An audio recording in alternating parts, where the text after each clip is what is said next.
Alrighty, good evening for anyone who's tuning in for the live show. CB's just working on some tech stuff. Grok will be with us shortly as well. Oh, here he is. The great man. Grok, how are you, buddy? Not too bad, fellas. Yourself? Yeah, going well, going. We are live. I just thought I would flag that with you off the bat. No worries. Can you hear me, boys? Yep, I can hear you. Can you hear us? Perfect. Okay, that's Cool. I can hear you beautifully. That's perfect. I'm just literally, I'll show you where I'm sitting. I'll put my camera on. So just a reminder, guys, if you see the umpire bounce the ball, click pause on your screen as the ball hits the deck, and we'll count you in when you can hit play again, so we're all at the same time. So I've got Ken Hinkley on the bench at the moment as a flashback from the other week. I've got Ken Hinkley talking to Horn Francis. Yeah, that's what I had. So do I. Yeah, well, so we're sort of around the same mark. What are we expecting tonight, lads? Pain. I'm expecting a comfortable Port win. I just want to see continued improvement like we did last week. Just show some effort. Yeah, exactly right. Like it's a fairly young squad that's over there, but it's one of those things. It is what it is. What about the? I'm expecting us to secure pick one a little closer by the end of the night. I think so. What about the Hawks knocking off the Pies? Jesus. Not just knocking them off, absolutely smashing them. Yeah. Crazy. Can I just say, they beat Collingwood the same way they beat us, and to think that that they rolled us pretty easy in the dry, mate. They just did that to Collingwood, even worse in the wet. If you know what I mean, like they destroyed them. Collingwood are Hawthorn are a side that are if they get confidence up, they're very quick with their ball movement. They can catch a lot of teams out very quickly. Yeah. All right. So, a reminder for anyone who wants to tune in and sync it up: if you see the umpire bounce the ball before we do, click pause as the ball hits the deck, and we'll warning there. Yeah. No. Well, we can't guarantee it won't, but. What do we got? Seriously, we haven't designed the jumpers with the black sash. Not a fan of the jumpers, Dario. Fair enough. We Port Adelaide scarves on my screen at the moment, if that's where everyone else is at. Yep, it's literally just come on for me. That's what's just come on. Yep. Oh, Jagger Smith, best disposals on the ground for the VFL. Did we win? I'll have it up. I'll provide updates about. I swear that when we were here.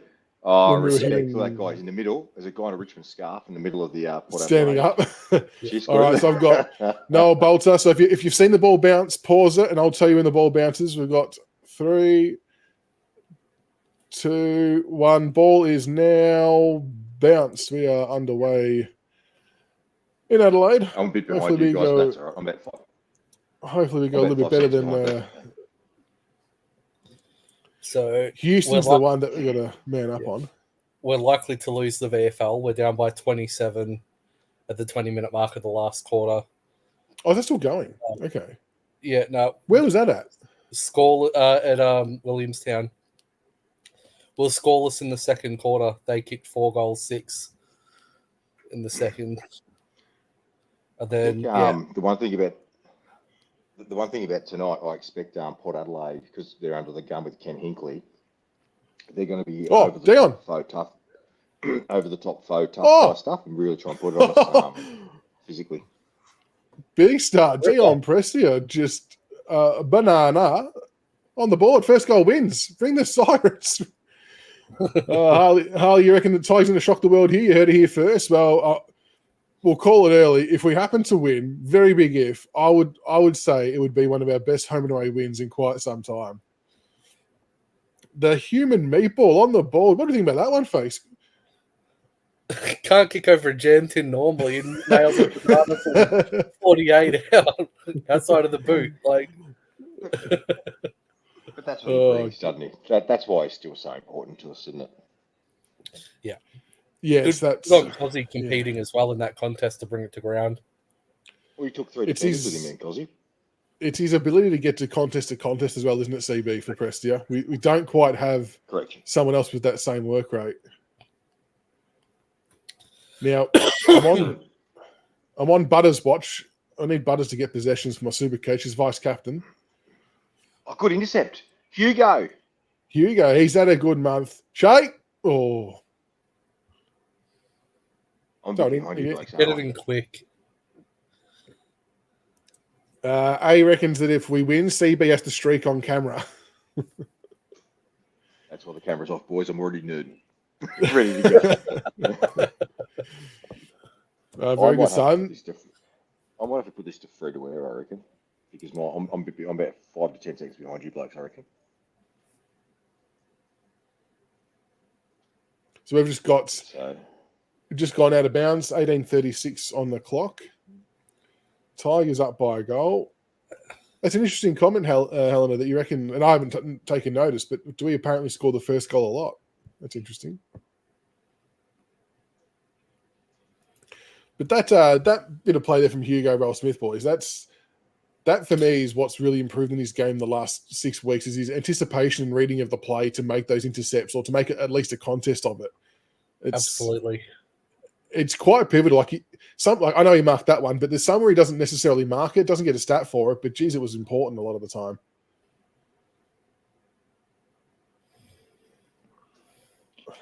Oh, Jesus. Oh, my God. No one competed there, but.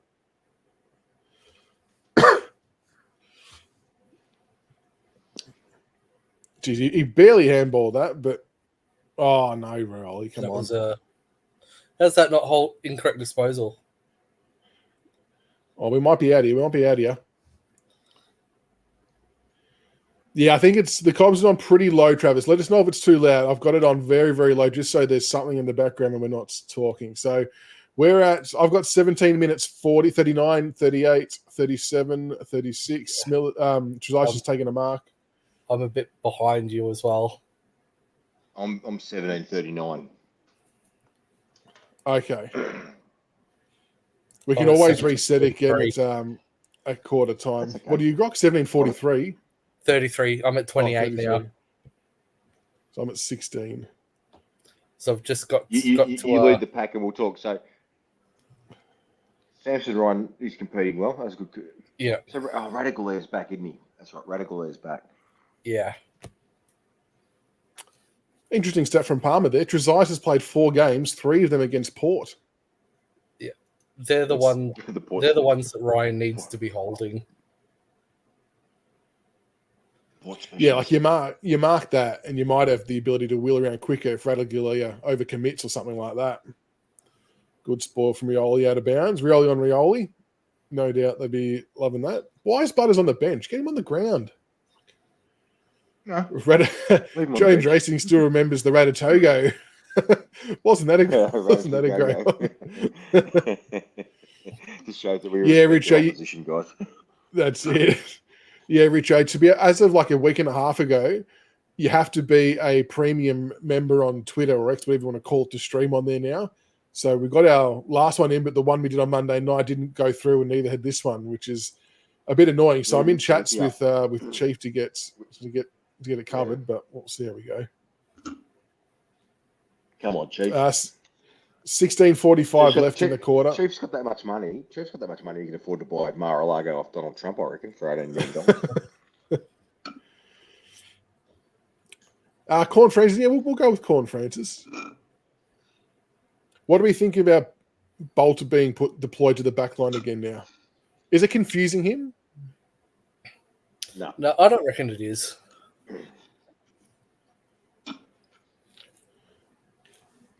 What happens next year, though? Same thing, plays back line. Leave Nail back, and I'd go Gibcus forward. You try Gibcus forward? Yeah. We've got Campbell Gray, too. I suppose Gibcus... it did sound very thick shake-like. It was yummy. Jagger Smith, who's playing 3 games for our VFL side and played first game today, had over 30 disposals in crap conditions at Williamstown, currently rated pick 6 in the draft. Out of interest, I don't know if anyone's got the stats on hand for this, but I know that he I know that he's naturally an accumulator of the ball, but a lot of people are kind of concerned about his damage with the ball and lack of meters gained and stuff like that. So does anyone have any visual on what he was like on that part as Rosie wheels around and snaps a goal? That's a bit of a lucky kick in on the inside there, but cocktail slope. That's normally our. But he's a class finisher. You know what? I wouldn't with a guy like that. I wouldn't say that's us because he's a very good player. Oh no, he's a good player. Okay, Absolutely. so we just got sucked into the instead of man marking a bit closer. So That Trezise that was on him, I think. 31 for Jagger Smith, and he had 8 clearances. Yeah, right. Okay. 31 8 clearances. And it would have been shithouse conditions there at Williamstown, my goodness. And then Riley Collier Dawkins had a decent game for Williamstown. Oh, Where'd he really? go? What did he get? He had 19 disposals. He had 11 tackles, 7 hit outs, 6 clearances. 7 hit outs? Yeah. Yep. How? Was he rucking against Ghana, was he? Well, a bit of forward movement here. Two AFL listed players. Oh, Dow's just caught one in the mush. Hayes Brown got absolutely smashed. Ah, did he? Yeah, up against Tom Downey, who used to play for GWS. Downey had 69 hit outs. Oh, sugar. Oh, Don't K-Mac. infringe, don't infringe. Or a bit of a throw from Brody, I reckon. Yeah, good mark. Georgiades is he's actually been really good since being back for Port Adelaide. Well, he's one that until he re-signed, we were interested in him. Yeah. That's right, because I remember nice. Go. Yeah, I remember we floated his name around as a potential trade target. That's shit, because they're the ones we've got to compete for. When you're going inside 50, we can't not bring that to ground. Oh, so Snackpack broke his nose in the second, played no further part. Oh, there you go. So Oliver Hayes Brown was off for most of the game. Yeah, when you're caught behind your defenders, it's frustrating. They're the frustrating ones, aren't they, CB? Because if we bring that to ground, we give ourselves, we're back to like a 50-50 chance of winning the ball back.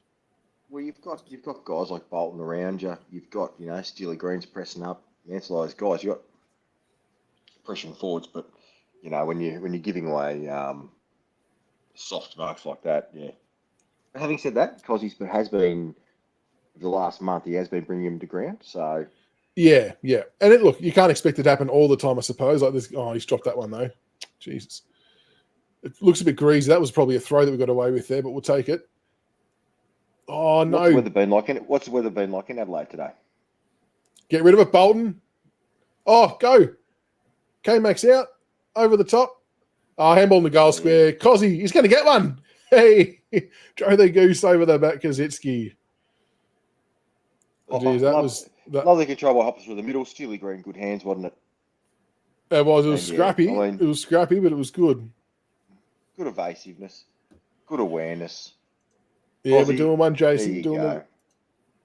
Does anyone hear what the weather was like in Adelaide for the last few hours? It looks a little bit greasy, but anyone got any word on how that's been?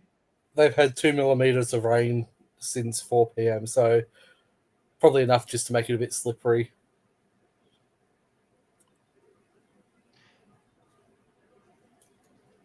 Who was that handballed to Cozzy? Wasn't it? Jason, I actually thought I was. I've since realised I clicked the wrong Pink Panda button, so it'll be on there now.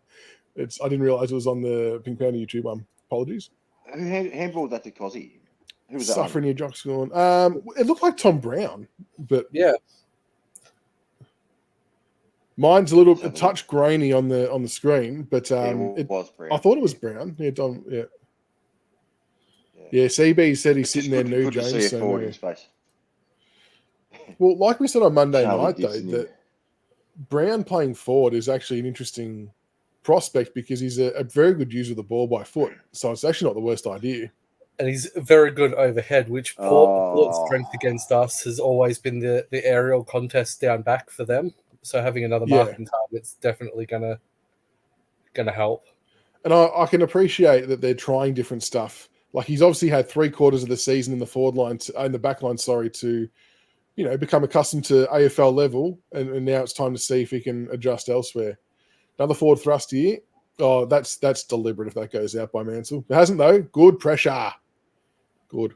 Dead set. My computer, my TV reception, my internet reception at the moment, it is like I'm on Tiggs' $90,000 computer. It is Tiggs like I'm watching a Commodore 64. I might have to actually reset the modem for a bit just to get this going. Commodore 64.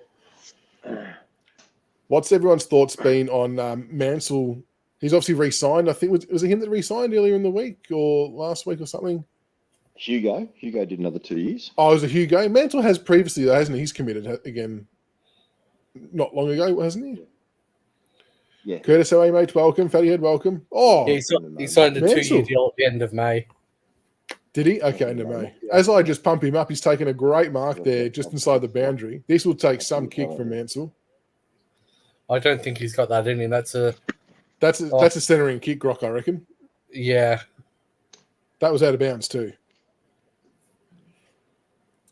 We'll take that. I reckon you got to center this. This is low percentage stuff. No. Mine's patchy. Like centering. Punch through, one behind. 11 minutes 57 on my clock, folks, for anyone trying to watch along. 11:57. And we can reset it. We can do the whole reset again at quarter time as well. So that was marked in the third row, Richo. Let's have a look on the replay here. Yeah, no, that was out of bounds on the full. Yeah, my screen's frozen out here, lads, in all seriousness. Oh, you're frozen? Yeah, I don't know what's going on. Are you watching on the Mac? Just like I normally do every Saturday with no problems. But the moment we do this, I've got issues, of course. Always the way. Yeah, Curtis, the Pies had a big slip up, didn't they? That really hurts their chances of playing finals footy. Hawks were very good, though. I actually tweeted out about the Pies just before the game. Yeah. About 30 minutes ago, I said where are all the Pies flogs who are criticising opposition supporters for leaving early. The MCG was bare with like 10 minutes left. Geez, Porter hit us on the counter attack there. See, that all started as a result of Jaden's short kick. It just went nowhere. Or the not 15. Got to punch this through. That's it. Good touch. Well done.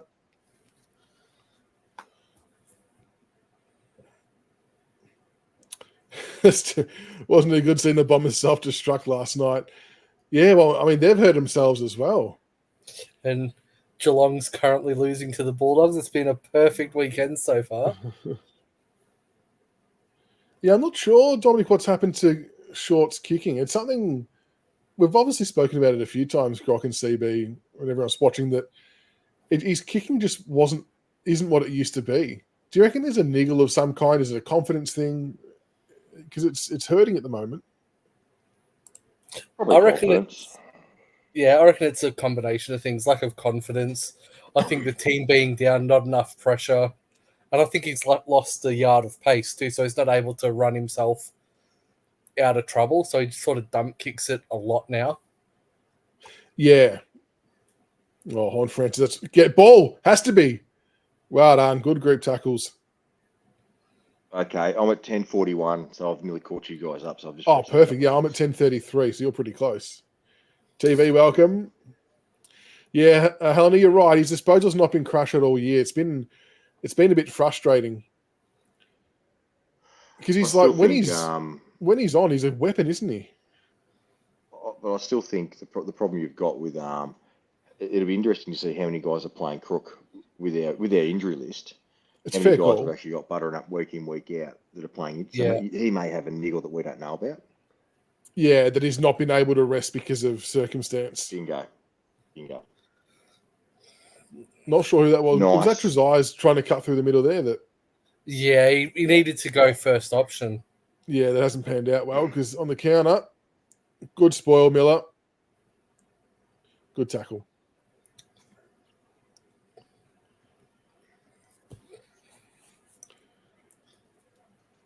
Yeah, well done, Benny. Big Benny. Well done, Brody. Yeah, like the first sidestep there was good. The second one not so bad as well, but he had to get rid of it quicker on that third one. Oh, that's a bit of a nothing handball there. I think that's the thing too. Oh, no. We need to get the ball. We need to get the ball quickly into our forward line. Agree. Give them a chance because we're just not skilled enough to to finesse, as we say. So that's it. We've got to get in there quick to give us a chance. As Boak just kicks One one from about 45 off one step in the wet. one step dump kick. He'll never do that again in his life. Oh, he had a little bit of a stutter run up. Jeez. So is this going to be one of those nights where they're just not going to miss? Is it like those arsey kicks and snaps It's going to be the reverse Collingwood. They missed everything and Port won't miss everything. Yeah. Next week they won't be able to hit the side of a barn. You know that. Yeah. Well, they're the most inaccurate side in the AFL in terms of scoring shots. Is that right? Yeah. You have a look at that. Travis Boak scored 213 for the season. Jesus. Yeah, He kicked his first of the season, I believe, last week. I'll tell you what, you're always a chance when Charlie Dixon's still getting a game, aren't you? It doesn't. Oh, Samson Ryan flying. Charlie Dixon, for a dude who's what is he? 202 centimeters and let's say 105 kg, maybe more. He goes to ground so easily. That bloke. He built like Tarzan, plays like Jane. That's it. That is a shocking inside 50 kick.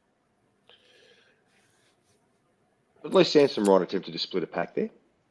He did. Yeah. He did. He busted through, but then the next kick that went inside 50 there was no good. Bolton was like disco dancing backwards 10 metres for that. Yeah, and that's where he tries to be a bit too cute, tries to do the flashy stuff. At that point, just put it to the ground and get us to try and lock it in. Yep. That's what I understand. We're not good enough to play perfect football. Great kick. Great well done, kick. Dow. Go Brownie. Oh. Doesn't have it. Jeez. Our pressure rating's good though, boys. Reeks 27 is Thompson Dow, who's back in this week. I think CB, our pressure does usually stay good for most of the first parts of the quarter, doesn't it? Gozzy. I think Cozzy should have gone off the ground rather than trying to pick it up there. Well, Jack would have, wouldn't he? Jack would have had a ping. He wouldn't have even bothered trying to pick that up. It's tough conditions to try and pick that up cleanly first time. As a big dude as well. Yeah. It's a long way down for him. Yeah. He's a big unit. When you see him up close, Jacob Kaczynski is a big man. No worries, TV. All good, mate. Thanks for stopping by, buddy. Oh, good tackle. How is that not? He didn't kick it. He didn't get a foot to it. If you try to kick the ball and it doesn't hit your foot and you get tackled, that has to be a free. No, the game's never been better. Didn't you hear Laura?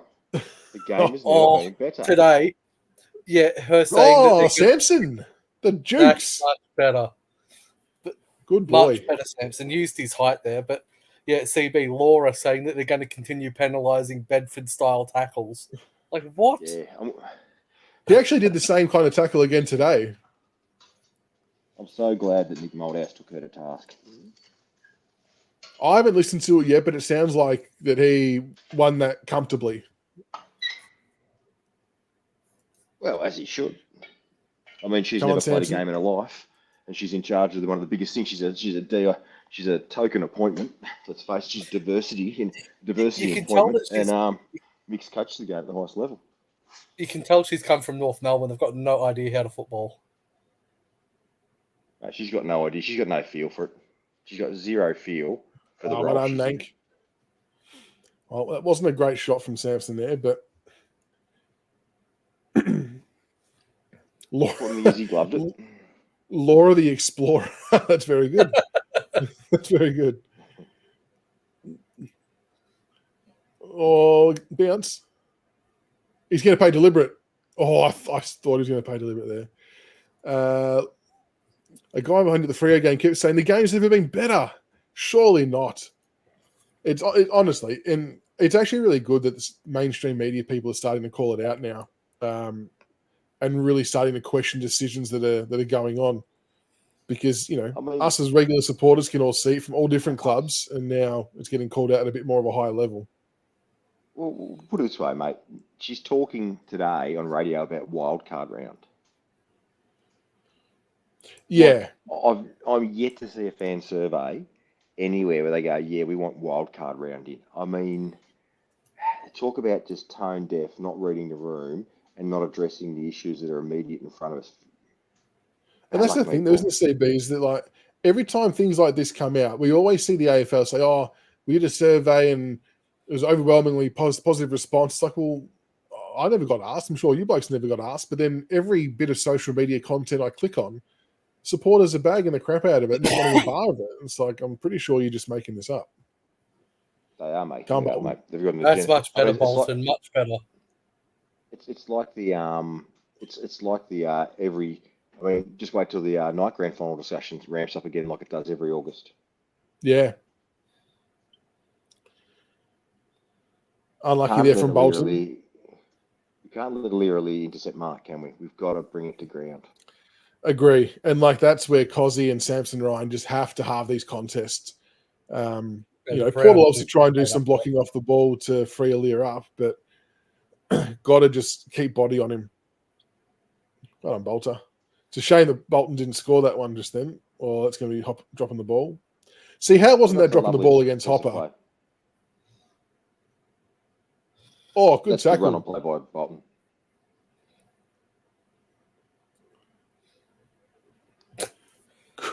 Miller's just piggybacked him. 4 minutes 43 to go in the first. Tigers up by a point. My internet's buffering so bad, I've dropped back to 15, 20 seconds behind you blokes, for the record. Has anything been knocked out up your way with the weather? Nah, I think it's just I'm having one of those lucky nights.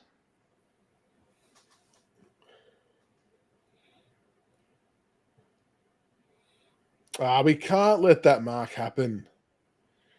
Paul reckons that Ginnivan's the only highlight in footy. Watching the tears of Collingwood fans priceless.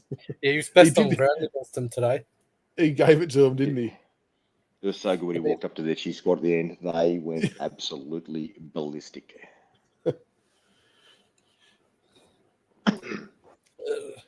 3:57 left. How do you let Ginnivan get 30 disposals against you? Is that what he ended up with, 30? Yep, he ended up with 30, and I believe he kicked 2. Yeah, right. I didn't realise he got... In those conditions, that's actually a really good effort. 3 minutes 50 to go. We're pinned inside the Port Adelaide forward 50 at the moment. 31 disposals, 5 tackles, 2 goals, 1. Brought on Horn Francis, interesting matchup. Yeah. Do you reckon that's... I mean, that's probably just when he's playing forward, I suppose. Yep. Baker's ended up on the ground. Oh. Well, look, the reality is, guys, we've competed so far. That's it. And that's what we sort of say on the weekly show, though, isn't it? That if we actually bring the heat, it kind of mitigates some of the skill level that we don't have, and we can keep ourselves in games for longer. Correct. There, here we go. Short to the pocket is going to be long down the wing. Oh, no. He's not even kept that in. That's disgusting for a second kick. And it's 50 as well against Cozzy for hitting it away. The kick should never have gone out of bounds.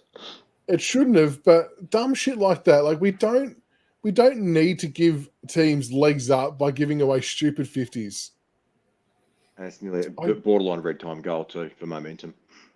I just don't get it. Like, we've done so well.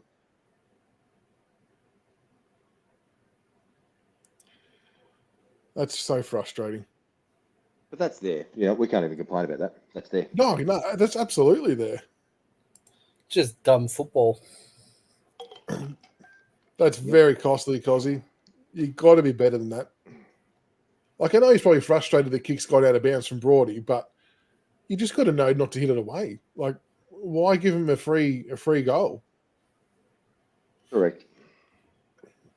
The kid looks looks like the son of Napoleon Dynamite that just kicked that. It does actually.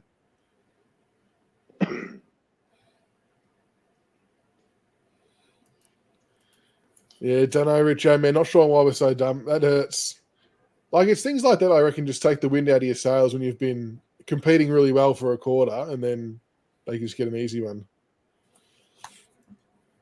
Dumb football's what we're good at. 3 minutes, 2 seconds remaining in the first quarter. Down by 5 points. Bulldogs are winning 15-2 in the other game. It hasn't got it. How is that not a tug of the jumper there to Hopper? Yeah, right in front of 4 umpires can't see that. Like, I always thought as soon as the jumper moved away from the player's back that it was... Oh, Port have pressed up really well here, actually. That it was a free, but... Damn it. And this is the difference between opting to go for handballs as opposed to short kicks. Yeah, for meterage, yep. And Port, if you notice, Port are playing a long game. They're not fucking around with little handballs. Yep, they're getting it trying forward. to kick it deep every chance. They're playing to the conditions better, aren't they? They're just getting it forward kick, and if it doesn't get marked, the more we try and handball, the more we invite the pressure. 100%. Like that last bit of play, they come off their men really well. Yeah, and that's how Hawthorn destroyed Collingwood today. Collingwood were trying to play that handball game, and Hawthorn just got it forward at all costs. That was a perfect chance for a 20-metre over the top to Hugo.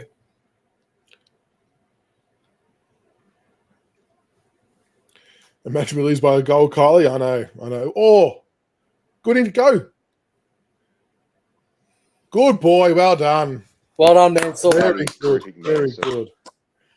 Good anticipation there. Team. If people 100%. Wonder why, he's averaging a goal a game, and he's fourth in the league for, what were they saying on Talking Tigers podcast? He's fourth in the league for some type of defensive pressure act as a forward. Like is that right? Defensive pressure acts. Yeah, forward 50 pressure acts. Yeah, he's fourth in the league.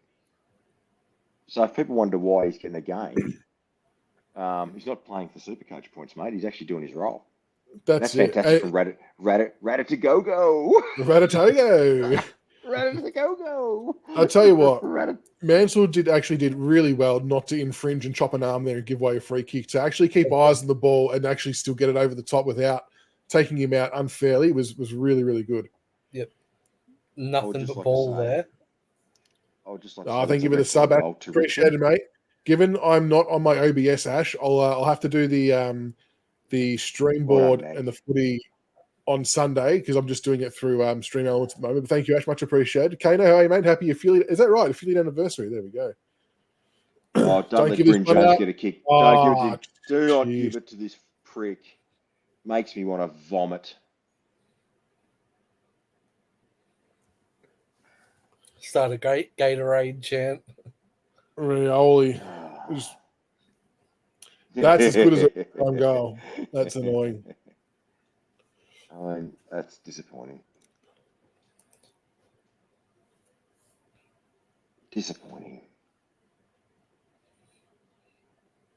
Oh, that's weird. Actually, an alert came through saying you just did it for 5 months, unless it was delayed. Oh, well. Dixon's a potato, says Gavin. Another red time goal, Emma. I know, red time goals. we would be league leaders over the last 10 years in red time goals. I'm sure of it. And I've actually tagged that Sir Swamp Thing account on Twitter a few times to see if we can find out, because if anyone's going to know, it's him. But that one hurts. They just go down with these and get one. Actually, we're actually not. There was a stat on Twitter a couple of months ago where it showed where teams score and concede inside red time, and we were apparently the second best. No, in terms of conceding. Yeah, it shocked me. It shocked me. That was over the last 2 years. Obviously, the last 5 probably a different story. But I was surprised with it myself. Good tackle shot. Yeah,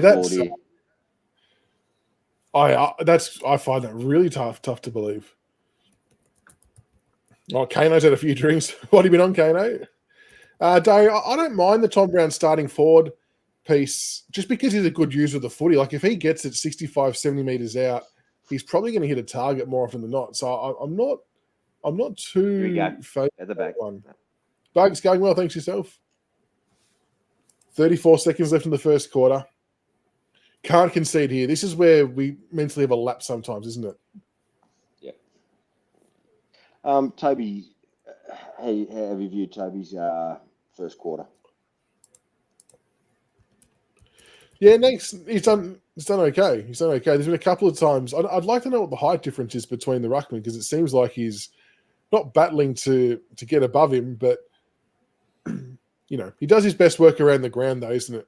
Well, he's almost given away a free kick there. There you go. Hit us to advantage. Porter ahead 4-1. So we're next been dominating the last month in that. We're actually getting done there. Yeah, first time in a while.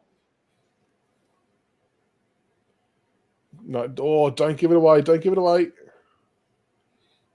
We just got 5 seconds. We just got to kill it. That's okay. That's the quarter. That's all right. There it is. Yeah. Well, in reality, it was a dumb 50 that cost us the lead. Exactly right. You take out that costly 50. Obviously, we're not sure what would have transpired after that, but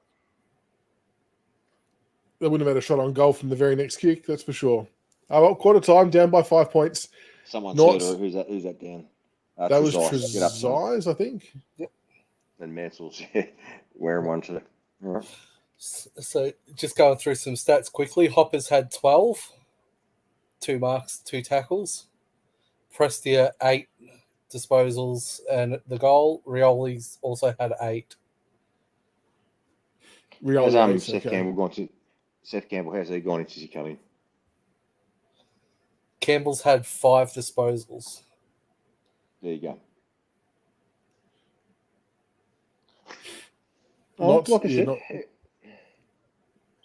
I mean, if you had said at the start of the game that we'd be behind by 5 points at quarter time, you'd probably take that, wouldn't you? Well, like I said, the question for us is can we do it for 4 quarters, right? With young bodies, young blokes, missing Floston, Taranto, and who else went out? Who else went down? Yeah, Dusty, Taranto, Lynch. No, who went out from last week's team? Taranto. Oh, yeah, Graham. Taranto, Floston, and Graham was yeah.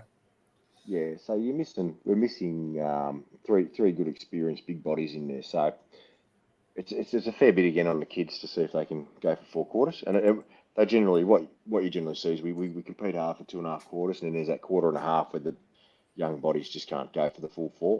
So I expect the same tonight. That's it, and that's always the hard part. But look, it gives the young kids another bit of exposure and a good chance at it. It just worries me with the inexperience around the midfield with losing, I suppose, Graham and Taranto in particular. So obviously Presti is doing well in there, and Hopper's having to step up to another level. But I just worry about the next rotation that comes in. I'll be a bit more exposed.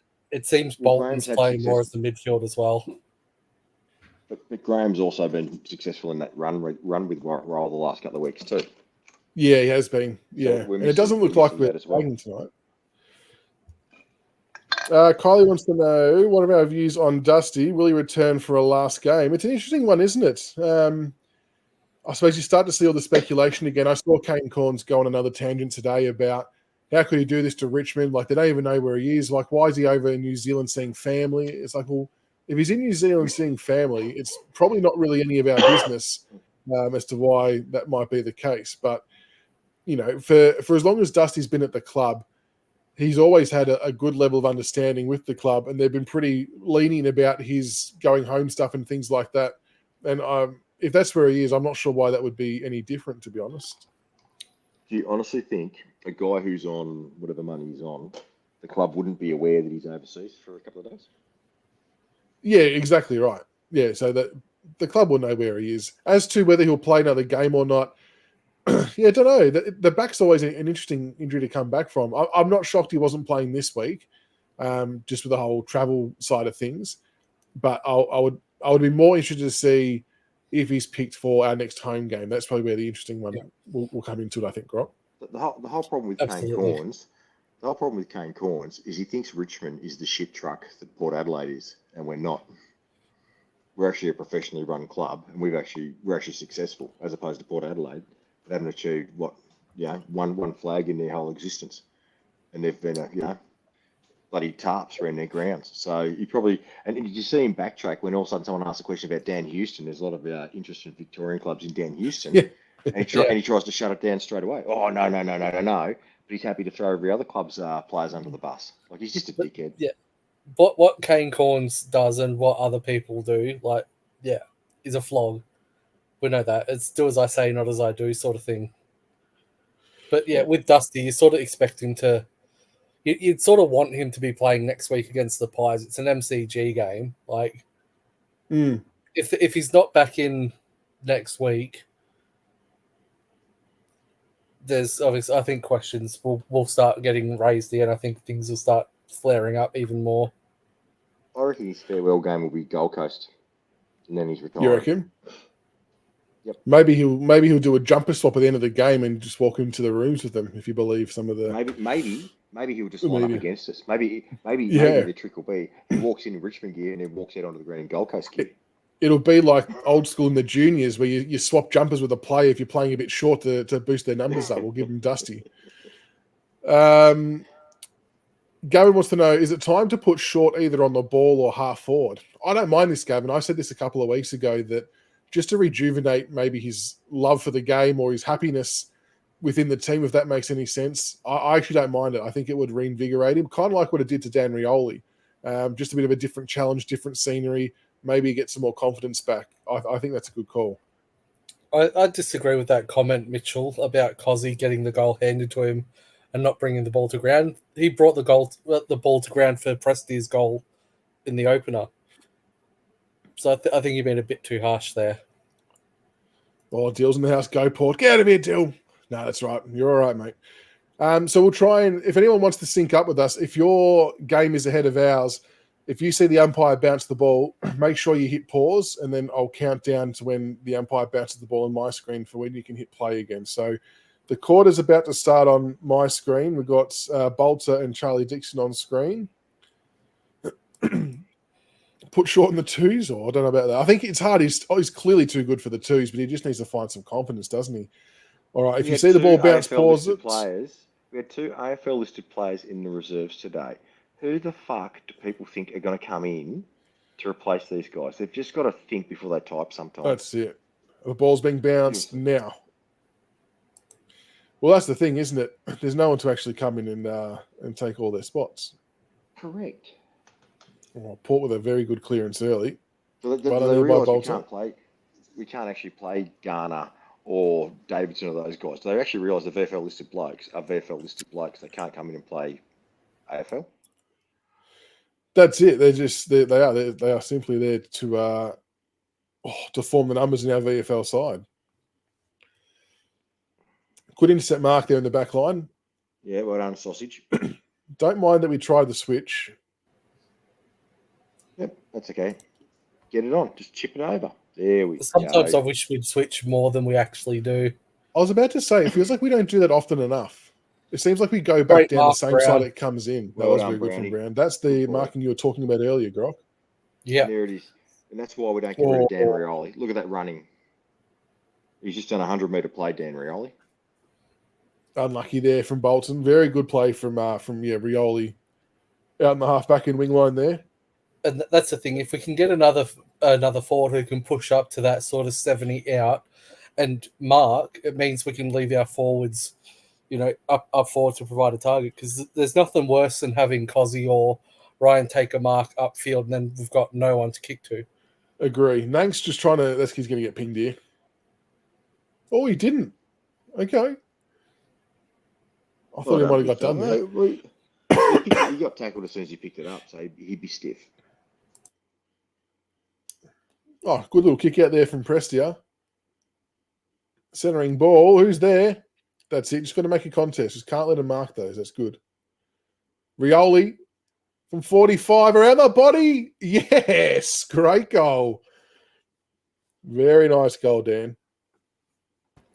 Again, absolutely. Why would you let that guy? Why would you let that guy go? You can't possibly let him go. I had a That Collingwood was I went to a mate's joint last night and there was a Collingwood supporter there. And he started trying to troll with oh, well, Dusty, you should trade these guys out, Dusty, Raleigh to Gold Coast. They've met. I said, well, shit, mate. I said, like Pendlebury might want to finish his days up at Gold Coast. 35, he might want to get a couple of years in. And he's like, oh, no, you're being stupid. I said, no, what about Jamie Elliott? Jamie Elliott, he might want a couple of years at Gold Coast. You'd probably get a first round, would you? And he shut the conversation down by just purely trolling him back with their bullshit. He's got 3 years right. under contract. And you said this on a show the other week, CB, that exactly that. Like, why don't we ever hear other names mentioned like that in the media? Correct. Correct. I mean, no, yeah. It just and keep in mind too. The other thing too, Collingwood losing today is really good for that first round pick for Fremantle. Okay. If Baker's out. Oh fuck, that's a good mark. If the word's true on Baker and he is out, it's looking really good for us to get that first round pick. The value that we'll get. So keep losing Collingwood. It's really good for us. All right, so interesting ball movement. Oh Jesus, Baker just got slung to. Oh, Boak's gonna kick another one here. Oh no, he's missed. That's where interesting. That's the dangerous tackle there. That's a pure sling tackle for Baker. Yeah, just slung him into the ground after. No worries, Dominic. Glad to finally be able to do a live show. Maha, that's a good call. Presty did have good vision there with that little dinky kick. You're right. Or was that Brown again? Yeah, I'm kind of. I know it's early days. I'm digging this Brown at half forward set up here because that means that Cozzy's now there for that mark. I will say this. I do find it hard to hate on Boak. I do like him. I think Port would be crazy not to keep him around in some type of leadership role after he retires. So that's shit. We've let Houston just take an easy mark there. That's not good enough. I agree, Gavin. Banks is having a decent game. He's actually our number one clearance player. Good tackle. Well done, Dow. Get after him again. Dow haters won't like that. No, they won't. I'm a staunch supporter of Dow against the odds. How is that not holding the ball, though? Oh, I'm not sure about that for 50. Who was that paid against, though? Because... Oh, that could be a bit rough. It's to the same one that Cozzy conceded one to. Oh, wow. That's shocking, manning up. That's annoying. I thought that he had stepped off his line before the player ran into the back part of the mark there to tackle. Good smother off the mark there from Baker, and then to not be manning up on Rosie inside 50 is criminal. But the smother's gone straight to him. That's not lucky. It's just a series of what I call unfortunate events that have seen his shot on goal for Port. When it just sort of spills out in the right direction for him. Baker smothered it, and it sprang back straight to Boak, and then there's no bloke on the mark. He had a clear shot, a clear 15-metre pass. So what do you do? Yeah, 100%. That ball was going to the pocket, it gets smothered, leaves everyone out. Leaves everyone sort of structured. Correct. All right, welcome, Cameron. Cameron in the house. Jacob Smith, 31 disposals, 8 clearances in the VFL day in hurricane conditions. Were you impressed by him, Cam? Oh, it's at the back. Tell you what, I thought Shorty was going to get pinged there for running too far from the kick out. He has ran dead set 25 metres. And I don't know how many people would have seen the one where Isaac Rankin got pinged on the wing against, I think it was Collingwood, where he did run 22 steps, but not only Jaden Shaw, but a ton of defenders run way further than they should and never get penalised. Just another inconsistency. It's the same as players running into goal from the 50. They can run from 50 to the goal square with one bounce and not get go base. Yeah, go. That wasn't 15, but we'll take it. Jesus, that's gone the best part of 8 metres there. Yeah, it's just taking a mark that almost hit him in the face.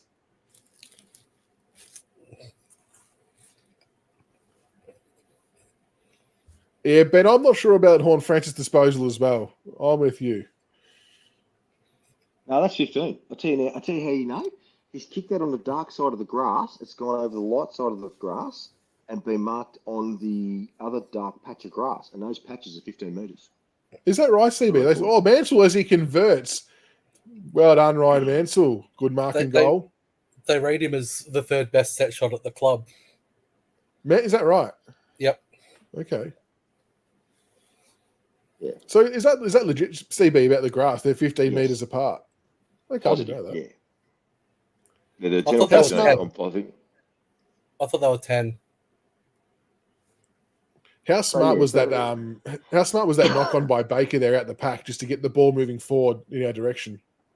But that tells you that what are we saying? Get it moving forward. Don't worry about the little dinky. We're not good enough to play the little skilled dinky game. Get the fucking thing moving forward and give us a chance forward of the ball.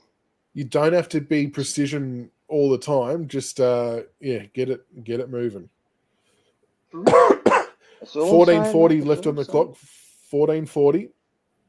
Are you watching it on Foxtel Go or through the internet, Kylie? Yeah, I'm watching it. You might need to reset, Kylie, if that's the case. Yeah, so I'm watching on Foxtel Watch or whatever the app is online, just on the computer. I'm watching on my magnificent big TV screen in my Tiger Den. Is where I am. So Brown's gone back on the halfback line. It looks like that's Trezise. Oh, Baker's been pinged here. Oh. How? I thought it might have been a little bit high first. I thought 50-50 for either of them. That's shit. We can't let them take marks like that. What is happening? That is an absolute mung, isn't it? That's so annoying. It's just dropped in the spot. Got to be able to get body on there. It's not just that, but the differing of interpretation for holding the ball is insane.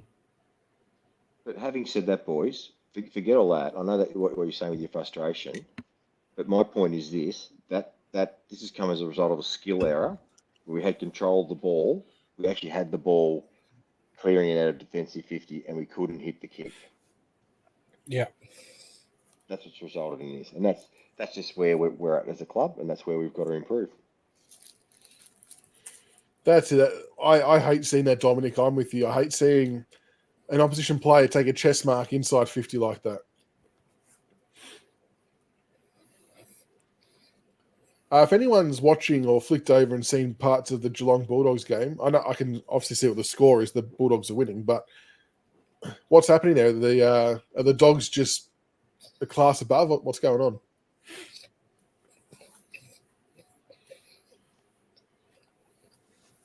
Well, Richard Man reckons Baker's value dropping every second is forward.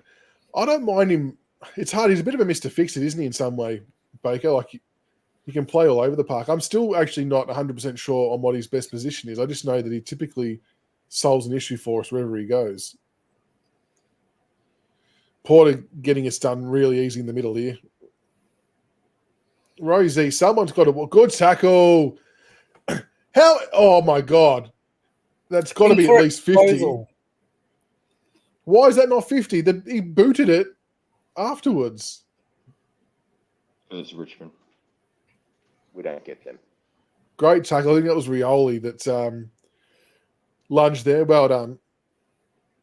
Kylie, lob maybe all over them. Good call, Kylie. CB loves lob. We know that. Lob's well increasing his value. It's like, stop lob.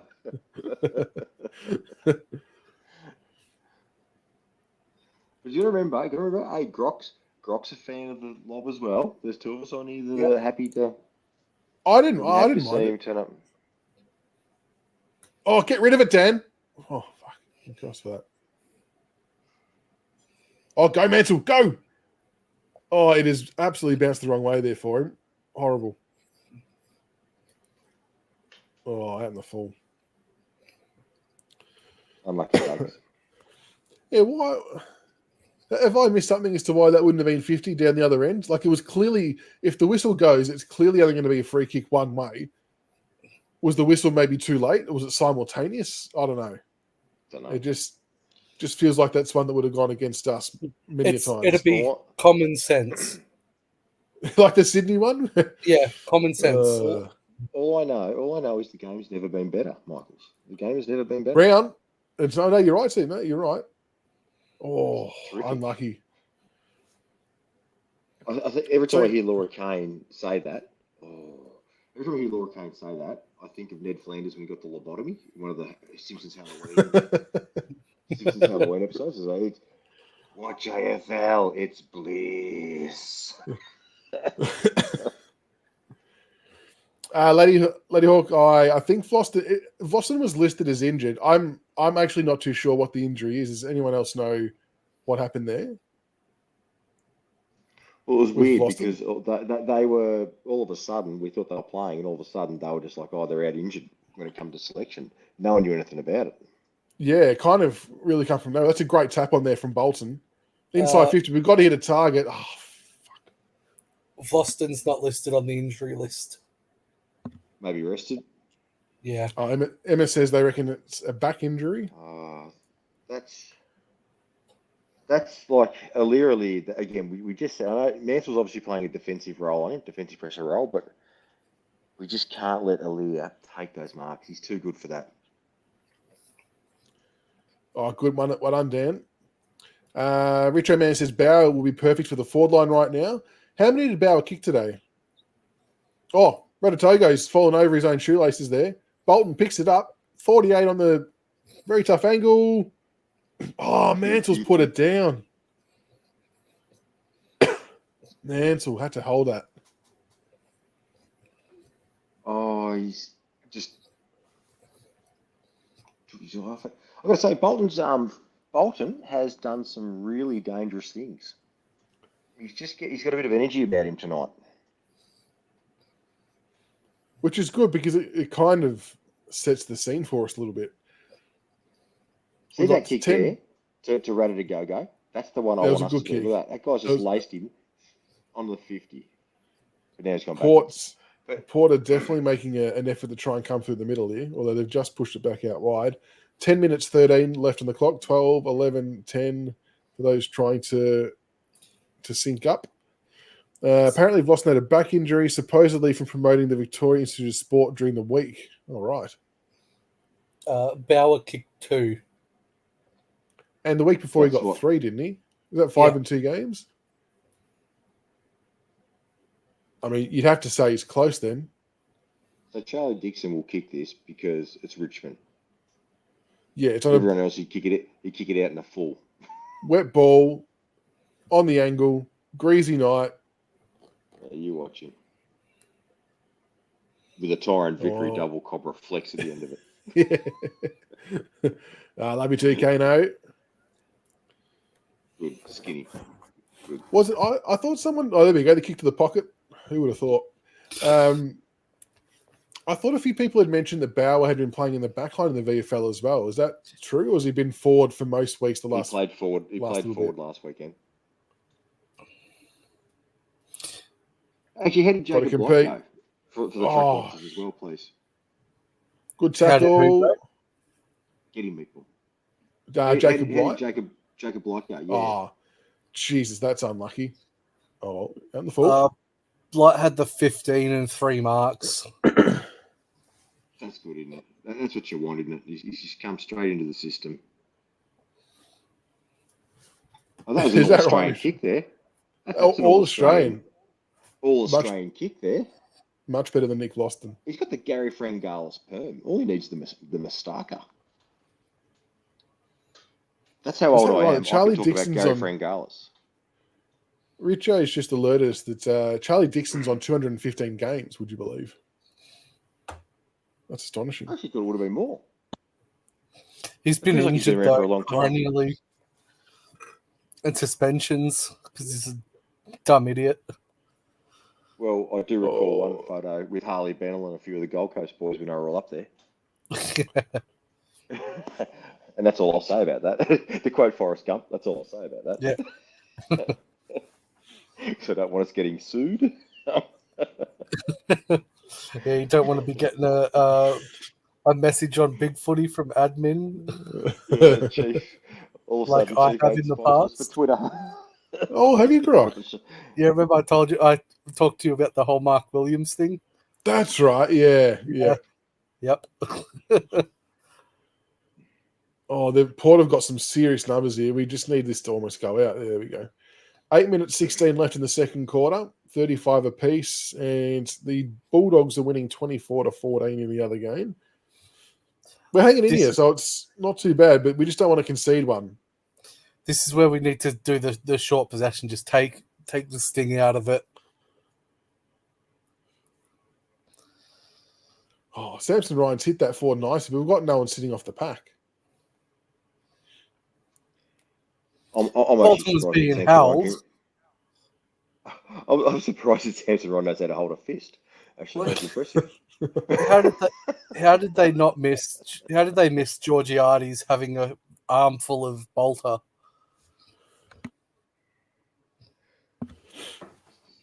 This is what they do. Yeah, Daniel, barrel down the middle. I'm telling you, torpedo down the middle. At least it wasn't in the pocket. Oh, fuck.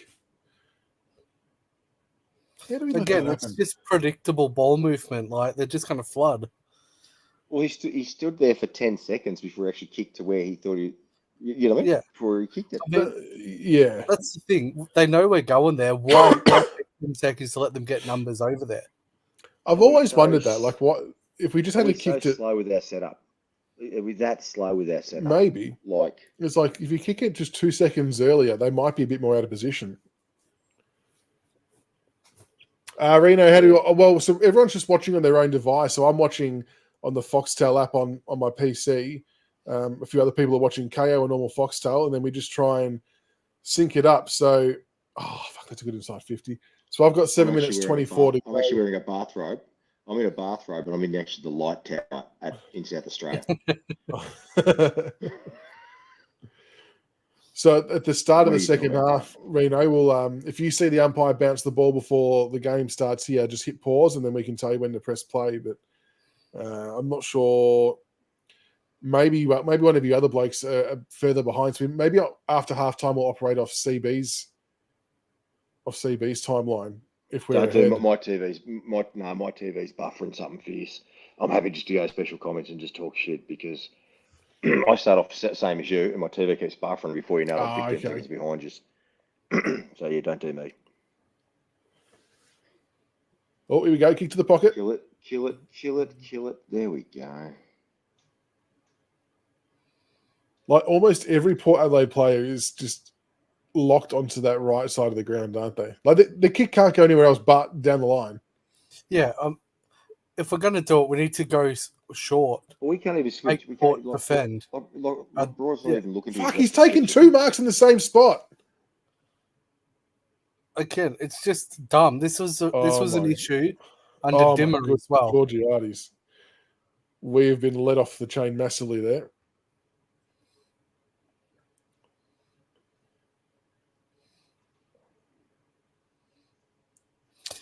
That's our only hope is counter-attacking football.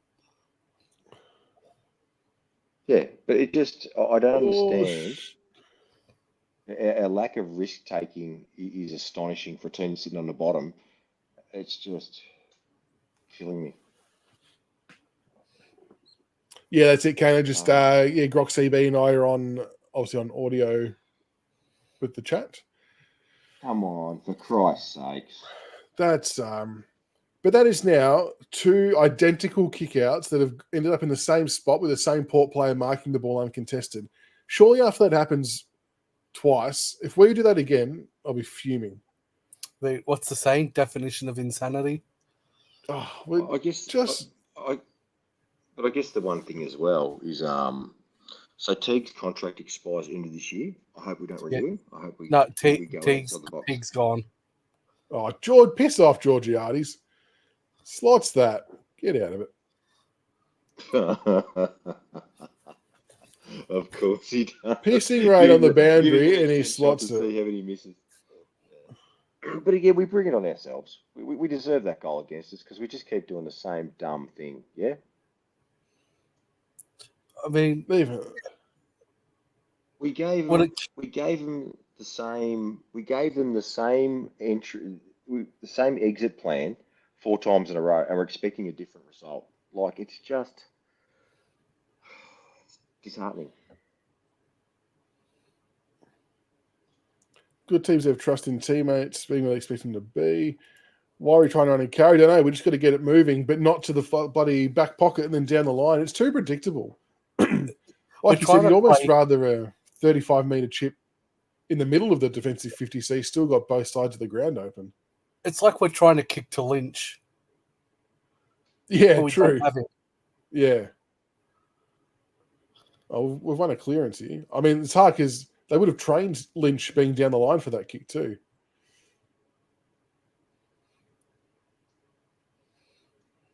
Oh, I'm not sure why handballed that. Anyway, He didn't. it just kind of fell out of his hand. He just let it go. Good kick from Broad. That's the one you want. Little cheeky 45-degree kick in the middle. Go now, get it moving. Don't let him flood back. This is what pisses me off. We've got 1-on-1s ahead of the contest. Oh, there we go. That's all right. We hit someone.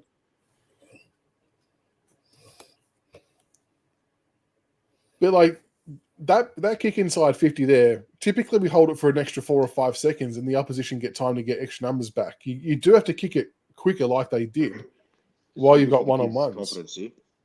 Seth needs to get this for his confidence to get his mojo back. Get his tail back up. Is Rutten gone too? Jones Racing's asking. Do we think? I think they'll definitely get rid of Rutten and Teague. They've got to start fresh. They've got to get Uze his own people in. I think Teague's definitely gone. Good I think kick. Great goal. Absolute. That's a ripper. I think Rutten all depends on our defensive structure, depending on who's available. What you mean? You mean we can't find anyone else who can coach a different way to kick out and set up defensively? Oh yeah. Because this would be his brainchild, yeah.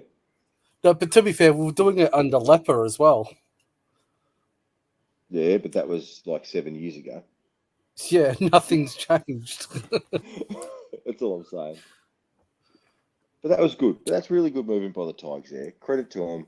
We actually hit four important passes. Yeah. And there it is. Good finish as well. Yeah. Very nice. That's the finish. thing. There's always going to be short options available. Like we don't always have to go long, and we don't always have to go quick and run with handball. This is what I don't understand with the kick, with the whole stand rule. Why we don't employ a kicking game more, especially when teams are intercepting a lot. Just take the short option, expecting us to go long. And what was pleasing about that, boys? Steely Green to Seth Campbell. Yeah, a bit of a look to the future.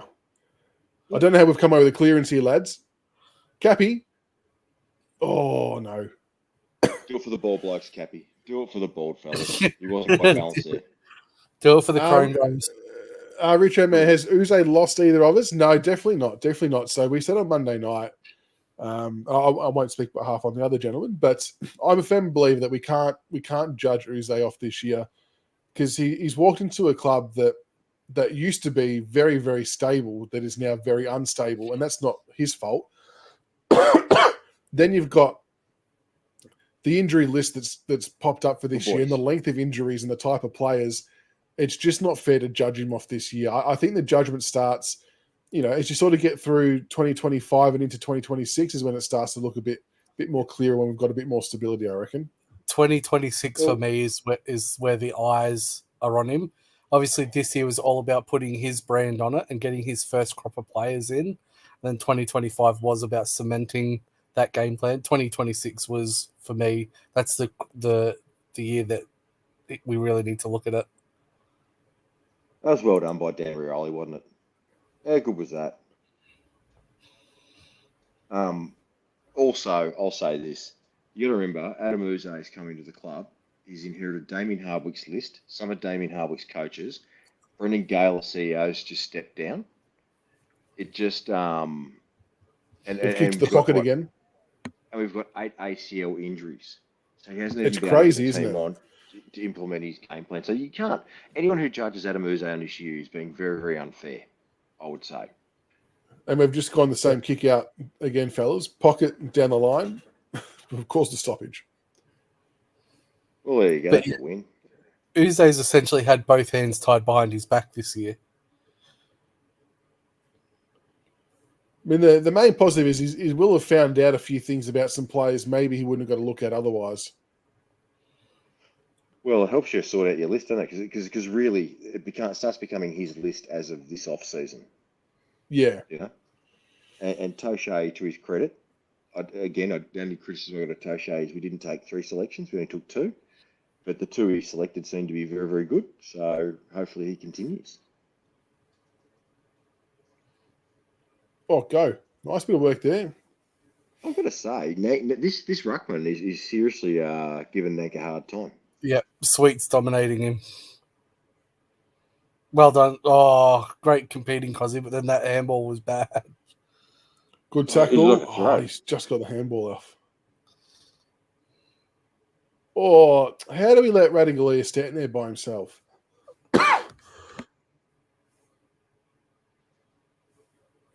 Thompson Dow's had some good pressure acts. Geez, look how easily they've moved it out the other side. Oh, what a... Oh. Oh, I thought Bolter got a hand on that. And that's the difference between their ball movement. They always look outside. They look for a switch. We never do. Look, that was so clean as well. It's going to be another junk time shot on goal.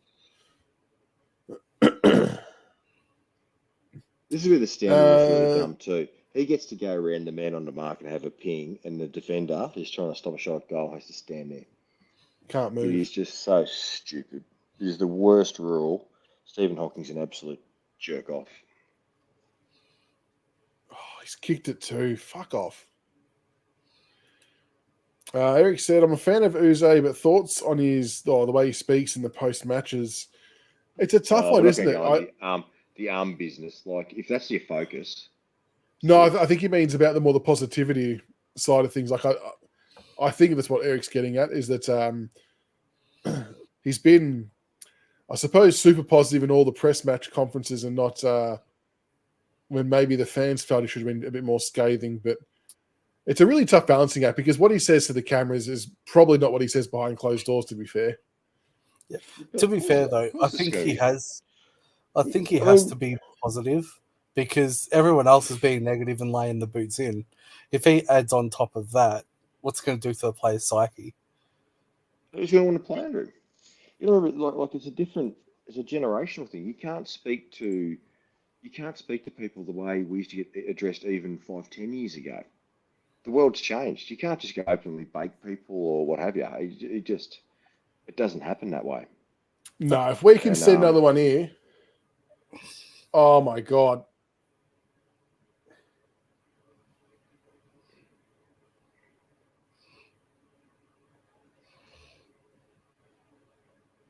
Did he get the free kick? Oh, the siren's gone. Siren went. Thank God for that.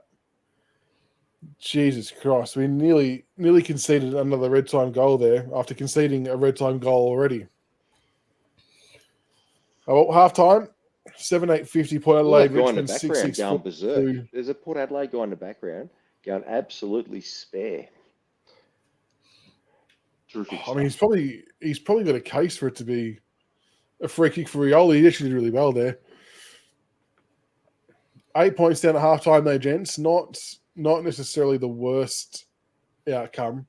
And we've given up some easy goals and made some dumb plays ourselves. But good to see we're still obviously well within striking distance here. Yeah. So leading possessions on the ground are Rioli and Prestia. They're the two, 21 and 18. Rioli's the highest rated player on the ground. Yep. That's not surprising. Maha wrote, did I hear right that Gale is taking Livingston with him? I haven't heard that. Has anyone else heard that? No. When was that said? I haven't heard or read any of that. I know Livingston's giving an update on Talking Tigers coming up in the next couple of weeks. Oh, okay. So it'll be interesting to hear what he says there. But yeah, no, I haven't heard anything like that. That's it, Jacko. We love a red time goal at Richmond. On a positive, guys, Melbourne Storm's up 14-4. Oh, 14-4. Nice. Yeah, Jason, Boys from Bondi. Nank's getting done by by Sweet quite comfortably, isn't he? So Nank's last, I suppose, month has been really, really good from a Supercoach perspective. So that's he's not doing too well. Absolutely. Stephen Caleb Smith's had 3 disposals. Yeah, Fanny, the Tigers are doing okay. We're just a victim of our own shit decisions sometimes. We just make some bad skill errors and overdo things too predictable out of the back line. So if we fix a few things up, we'll be right in it, hopefully. Yeah, clearances are the glaring issue at the moment. Yeah, that comes down to the dominant. To be honest, it comes down to Nank. What are the numbers there for the clearances? 22 to 17, 9 to 6 centre clearances. We actually did peg a few back there late in the quarter. The centre clearances are the issue, though, because when that happens, that's obviously when 666 is in effect. It gives their forwards a bit more space. So we need to start tightening up those centre clearances. Yeah, to be honest with you, right. That just shows you the value of Tim Taranto, doesn't it? If we had Tim Taranto, maybe the outcome would be different. It's funny because Banks is still our number 1 clearance player so far today. Banks has had 4 clearances. Hopper's had 3. Nankervis and Prestia 2. Baker, Bolton, Campbell, Dow, Ralph Smith, and Rioli have had 1. Stormer at the line here, and he's just fucked it. Damn it. For any super coaches out there, Dan Rioli leading the way for everyone on the ground, 98 Supercoach points. Connor AZ, 73. Prestia, 71. Boak, 69. Houston, 61. Short, 50. Anyone who's got Zach Butters as vice captain like me, 27. Having a shit one. Samson Ryan's on 1. I forgot to do my captains and everything this week. And for the Geelong game, I think, they're at halftime. 4-10 the Bulldogs are kicked. Ed Richards, 88 at halftime. Zach Guthrie, 71. Tim English, 83. Manor, 61. Trelaw, 61. Duncan, 60. Bontempelli, 59. I'm sure a lot of people have the Bont. Do you reckon Craig Bellamy one day could possibly kill someone with a plastic chair at halftime or full time? He is dead set the most white-lined coach I've ever seen in my life. He looks like he wants to jump out and just punch. He gets the job done, though, doesn't he? He's got an extraordinary ability to have successful teams. Just remarkable. So there's a penalty here. I can't, because I've got no volume, so I can't tell who's done what. I think Jason, I think you're looking at what McRae and Kingsley do. You got to think of the list that they inherited too. GWS have always had a talented list, but maybe not the right coach. And probably the same as Collingwood. You could say that Buckley and everyone were all sort of underperformed with the list. Uze's been given a bit of a shit show. He's been given a declining list, not a list that's been thereabouts. Both McRae and Kingsley have been very good. Like I think if you speak to a lot of Richmond people, we're all spewing that we lost McRae especially, but you can't begrudge the bloke for trying to get a top job. So a Melbourne Storm player has just been sent off for basically a shoulder charge. He was second in on a tackle, and it's been sent off for 10. So it's 14-4 Storm up, but they are now 1 down on the field for the next, they've been sin bin, so 10 minutes. Welcome, Nick, coming in late. So at halftime, well, it's halftime now, but when the third quarter starts up, if the footage you're watching, if they bounce the ball before we say we've seen the ball bounce, just hit pause, and we'll tell you when to click pause, unpause, so that to play the game. But Grok, if you're behind me, Grok, maybe we go off yours next quarter then. If you're marginally behind me. Aaron, how are you, mate? Do we think Damien Hardwick can do the same with the Gold Coast? I mean, I think the Gold Coast have got a really good list. They just need to learn how to win away from home. That's it, and that's a big mental hurdle. And I think they're obviously their big opportunity was against the Kangaroos, and they fluffed that opportunity, and they lost again today away from home. So they're not going to progress any further until they get that sorted. I mean, they haven't lost at home, but they haven't won away, and that's the biggest thing. We were like that early again under Dimmer as well, though. Couldn't win at the MCG, could win away. Just trying to bridge that gap. I think they'll be even better next year once they've got another 12 months under their belt to learn the game plan and learn Dimmer's coaching style. So, Yeah. I think next year is probably where you'd expect them to start making finals. Aaron wants to know, are we enjoying the game so far? I mean, really 8 points down, so we're still obviously well and truly in it. We've just made a couple of bad decisions along the way, which hasn't helped, but no, we're going okay. And the West Indies have pissed away. The West Indies have pissed away a good opportunity to take first innings points here against England. They were trailing by about 70 with 5 wickets, and now they're 7 down, still trailing by 42. I'll be back in a sec, gents. I'm just not sure if the dog's been fed. She's harassing me, and I think that means feed me someone. All good. I'm just going around the grounds, just on the sports world, mate, just flicking around at half time, doing what we do. Around the grounds? Just around the grounds, yeah. I've given you a cricket update, a rugby update. I suppose I better get back to Aaron Graham, shouldn't I? Yeah, no, that's kind of bullshit, Lee, if they're banging on about the Port players. Rioli's been the best player on the ground so far. Probably say Rosie probably second, with the 2 goals and the clearances. But yeah, no, Houston, for a player who I was worried about, I think we've done pretty well on Houston tonight so far. The 2 concerns for me is the ruck. We need to actually, maybe it might even pay to give Samson Ryan a run in the ruck against this guy. I agree. So the ruck is a concern, and also Port's ability to intercept mark and half-back line. So particularly Aliir, more so than Radaglia. I think we need to curtail those 2 things, and I think we'll see, hopefully get a bit more of a bit more bang for our buck out of the middle. Yeah, is it? At what point does Uze think about moving Bolter forward? No, I wouldn't. We've got them in. I mean, they've scored a sub 50 at the moment. It's just a question of can we generate enough score. Yeah, agree. So Brown's been really good at support. We just don't have anyone big enough to really hold, as much as he's a splank. We don't have enough anyone big enough to hold Dixon. So it requires a guy like Bolter to actually do that. Yeah. I also think Dixon's got Miller on the lead. That's the other issue. Correct. So, look, I mean, it's 50 to 42. So defensively, we're going okay. And you got to remember, Port's a team. If they drop this, it's Armageddon. Yeah. Absolute Armageddon. So they can't afford to lose this, mate. Everything's on them. Yeah. The only trade stuff I could say right now, Jonesy, is West Coast are still Baker's preferred WA club. But West Coast don't want to give up their first pick, which right now is pick 3, I believe. So that they're trying to organise a package. They want to offload pick 3 for another couple of first round picks and then trade us one of those.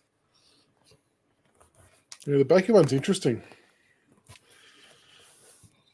So the disposal efficiency, the funny thing is the disposal efficiency is 71% to Port Adelaide, 69% to Richmond. So it's really line ball and disposal, which surprises me. And even the efficiency inside forward is reasonably close as well. Yeah, 50 to 44% their way. Free kicks are actually winning 5-3. If anyone thinks the umpires are doing us over, we are. But yeah, we're up. But the reality is, hit-outs 22 to 20 in our favour, but the clearances are 22 to 17 in their favour, and the centre clearances are 9 to 6, and stoppages 13 to 11. So I guess that's where you see the impact of not having Tim Taranto in that middle, and probably even Graham with his lockdown role. We're seeing a bit of leakage there, but we're beating them in uncontested possessions 118 to 103. But they've got us in contested 70 to 64. So at the source, they're beating us. Turnovers 42 to 40, so we're as bad as each other. Intercepts 40 to 42, again, bad as each other. So a lot of the actual numbers the funny thing is the numbers-wise, we're very, very close to them. It just comes down to some decision-making. That's all it is. and that Just inexperience. a bit of execution, isn't it? Just the mark. Yeah, they're dominating at the marks as well. And again, 7 remember, we also gave up that easy 50-meter penalty goal early on in the game as well. So I think there's a few things we can polish up, and I suppose the interesting thing will be the closer we keep this. If we keep this close for as long as possible, do Port Adelaide start to become a bit more nervous, given that this is clearly a must-win game for them? Like, they absolutely have to get the job done here, otherwise it puts the season in all sorts for them. So the question remains. The question remains then: what are Port Adelaide's second halves like? Are they renowned? What are they like in the third and fourth? Have they won most of them? They lost most of them. What's their track of that? I don't think that matters so much as we know what our third quarters are like. If we come out like we have this year in our third quarters, they'll wipe the floor with us. Yeah, I suppose traditionally our second halves, just in general, have been pretty shit, haven't they? Like, we just almost run out of gas. That's a good call from Jones. If we win tonight, I might consider watching the Sunday footy show tomorrow. That'd be lovely with Kane. Truthfully, and I know a lot has to play out. If we happen to pull off a win tonight, Hinkley could legitimately be sacked on Monday, I reckon. Yep, I agree. We could be a coach killer if we can pull off a miracle. Yeah, unfortunately, I think bigger bodies. The problem, more experience. It's just, and just our issues forward of centre are just too easy for opposition to pick off. Like, Ali is a very, very good defender, and if we just keep allowing him to do what he wants, it's not going to end well. Feel free to keep sending through questions as well, guys and girls, and we'll answer as many as we can. I do hope we address our kickouts at halftime. I want to see something different. I reckon Rutten, he's just talking on screen there, Rutten's saying, if you do not kick it into that pocket, you'll never play for Richmond again. That's what he's telling him. It's like Dimmers, like early on when we had no forwards, just into the pocket. Yep. Tiggs is going well, Aaron.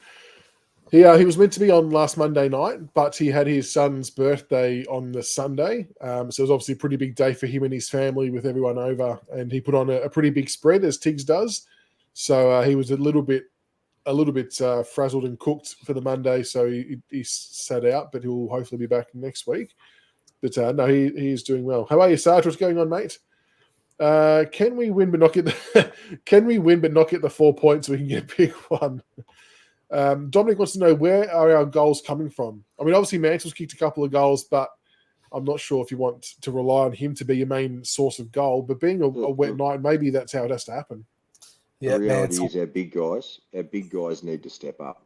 Because he's got one and that was running into the square.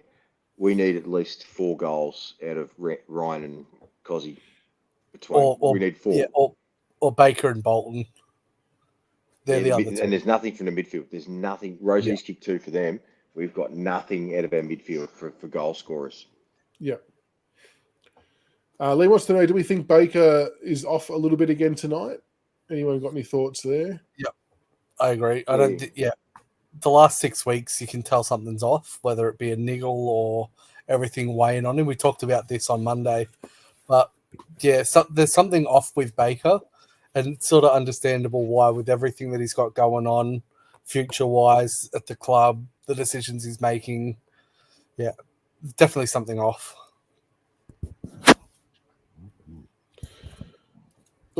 Fletcher says, I don't want to sound negative, but unless our style changes, they'll slowly but surely run over the top of us. I think it's kind of like what I think CB was maybe alluding to a little bit earlier, that our second halves aren't overly great, and we've got some young kids out there, so potentially they tire. But the closer we stay, maybe that keeps them energized. It can do some funny things, and you might see Port start cracking under pressure, which would be nice. Yep. Smiley at the moment, Jonesy is probably our preferred number 1 pick. Is that right? I'm You not upset reckon? with that. Yeah. 194 centimetre midfielder. Danny tuning in from Abu Dhabi. Welcome all the way from Abu Dhabi. Very, very nice. Hope you're doing well. Only 8 points down at half time, so all going well. Make sure as well, wherever you're listening, make sure you give the the live stream a share and a like on whatever platform. If you're on YouTube, feel free to hit subscribe. It's free to do and it helps us out. We'll try and spread the love. I know we didn't really pump up the advertisement for this show because I wasn't too sure how it was going to all play out and eventuate just because of my own circumstances. But yeah, I appreciate everyone who's in the house at the moment, so thank you for tuning in. We know things. What was I going to say to you, Grok? I just got distracted. Oh, heavens, sorry. When I think of it, I'll bring it back up. Sorry, lads. Wasn't it about the draft? Yeah, it was. I'm just going to say I've actually developed a bit of a man crush for that young Mackenzie, that young left foot forward, young forward. I could really see him fitting in quite well into our forward line. And would you say we get pick 8 for Baker? Just say in an unbelievable circumstance, you get Smiley at pick 1 or 2, and this kid's available at 8. Would you do the Clark 8? Would you actually go a key position player and invest at pick 8 in a guy like Mackenzie? I'd probably go. I'd go Smiley or O'Sullivan, whichever one. Let's say, for example, we end up with pick 2 for whatever reason. We beat North Melbourne when we meet them, and that's the difference. We'll get one of either Finn O'Sullivan or Smiley. And then, but then that second pick, that second one, it's that next pick, the Baker pick, we'll call it. Yeah, would you that go Baker forward? Pick, it depends who's left on the board. If we can get someone. If Jagger Smith's still on the board, for example, at pick 6 or 7, there's a very strong likelihood that we take him as well, because we rate highly Jonty Fall, who's very much like a Jack Revolt type, very strong at reading the play, good mover, strong mark, and he's sort of rated as a late first rounder as well. So there's every chance that we take him late. Because my concern is a midfield. Our defence seems okay. Our midfield is average, but our real concern is our forward line. We've got to find a way to fix that forward line. That's our Achilles heel. Because Tom Lynch will be. We haven't had Tom Lynch for 2 years. All right, we'll just sync up quickly. So if anyone's ahead of us and you see the ball bounce, hit pause. Where are you at, Grok? What's your screen at? Mine, I've got Willie Rioli and Trezise on screen. So we're in the same. All right. So if anyone's ahead of that and you see the ball hit the ground, hit pause. And it seems like we're on the same page I was at the same point in time. So we'll count in a 3, 2, 1 and to click play. I've got Nank now. I've just gotten to Nank. I've had a horror night tonight with this thing. It's never done this before. It's literally just buffering its brains out. Ball is about to be bounced in 3, 2, 1, go. So mine's getting bounced in now.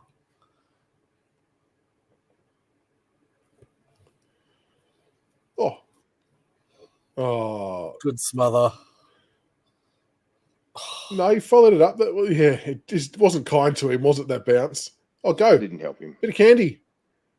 Hopper. You know what? That was a lovely centering ball by Hugo. That was really good. That was good. Bit of composure. And that's Hopper's strength, isn't it? That movement, that lateral movement in tight. Bad luck, boys. One thing I forgot to ask, who was sub tonight? Sonsi. Yeah. So that straight down the guts from them. It's dangerous because it's high risk, high reward, isn't it? That kick out. Oh, Jesus. He hasn't got it. That either has to be holding the ball or holding the man. One of the two.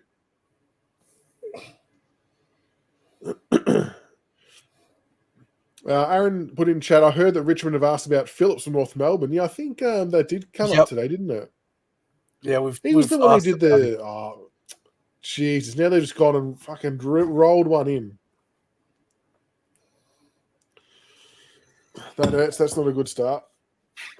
That's unlucky, isn't it? That's the difference right there, though, boys. Yeah, he had to kind of really kill that, didn't he, Trezise? It's a good handball ball on the ground, to be fair. But that's the learning, isn't it?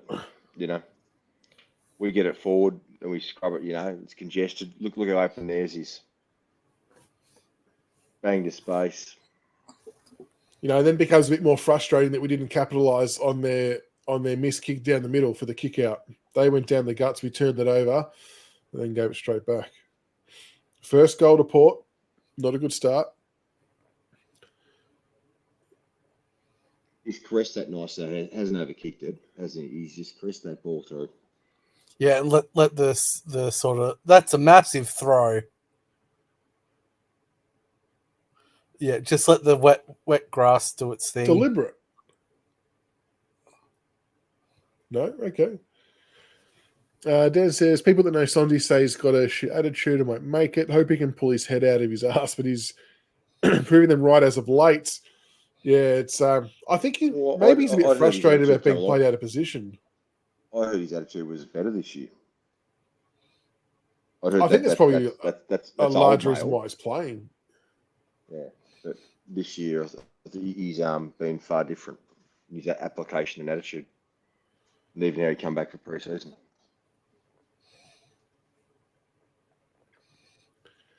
Yeah, not sure, Josh, why. Not sure why Blight isn't playing this week. He played VFL today. Like, I know that Tracy kicked a few goals on him, but I was kind of liking the look of him, and I thought he might have got a bit of an extended crack at it, to be honest. Oh, good attack of the ball there. Oh, fuck! That's an unlucky place to turn it over. He's surrounded. That's two. That guy was surrounded by a heap of Port players there. So where are our guys setting up? Well done, Mansell. Yeah, the Blight situation's interesting because looking at it tonight, I'm not sure how much we'd miss having Blight as a defender and Bolter up forward as an extra target. Yeah, it's almost like nights like this where it's a bit wetter. You can probably get away with that, can't you? Or go. But you got to think too, so he won't be back next week because Collingwood's got a small forward line. We don't need a lot of tools for next week. But then Collingwood have also play like us, where Collingwood also play like us. They go long and high, having that extra tall like Blight who can intercept might also come in handy. Because you've got to look. Elliott's a small, but he plays taller than he is. But you can cover him with what we've got. I don't think we need back to bring as another well. tool into that back one. Yeah, but I guess that's Ben Miller. Yeah, no, I agree.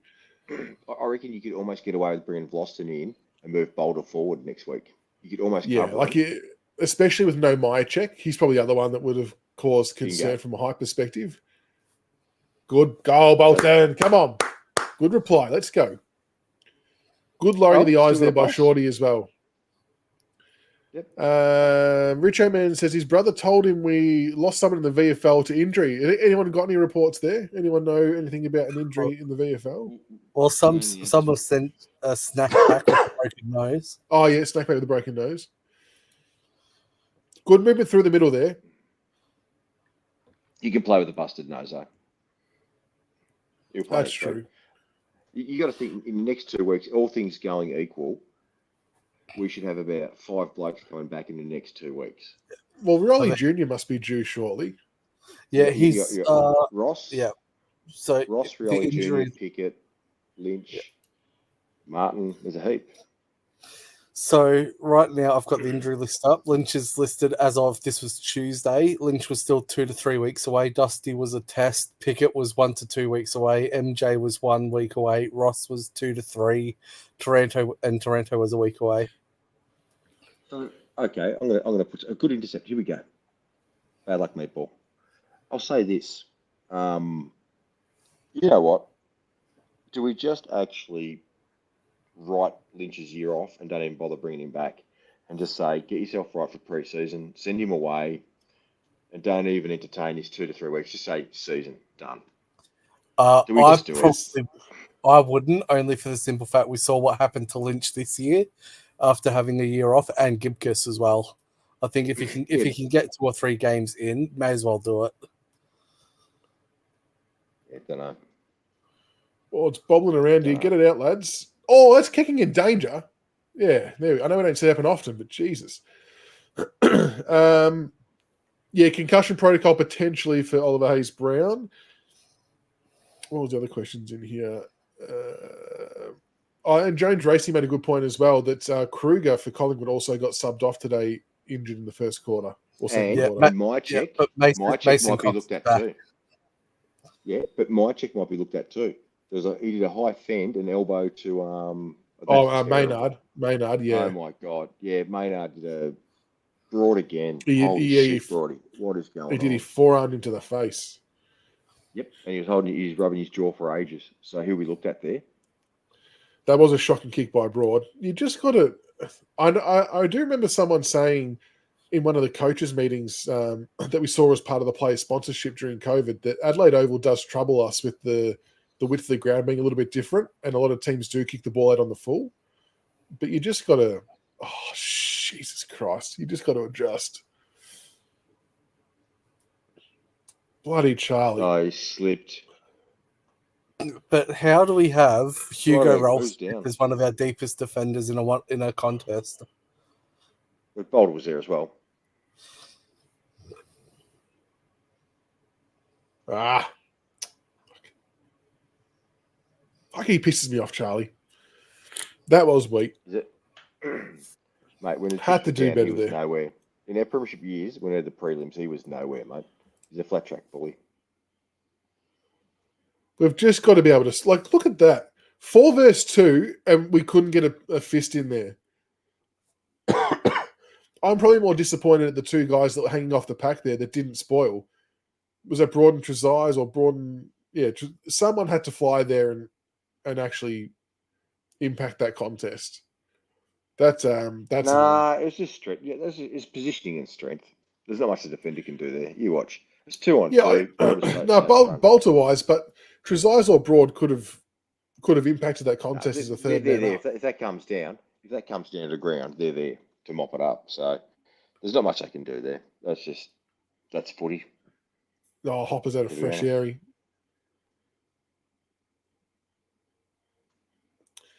See, and like the times we go to kick it off the ground, we don't make contact with it. Oh, Miller, turn around. Oh, but now we're just tapping it to nobody.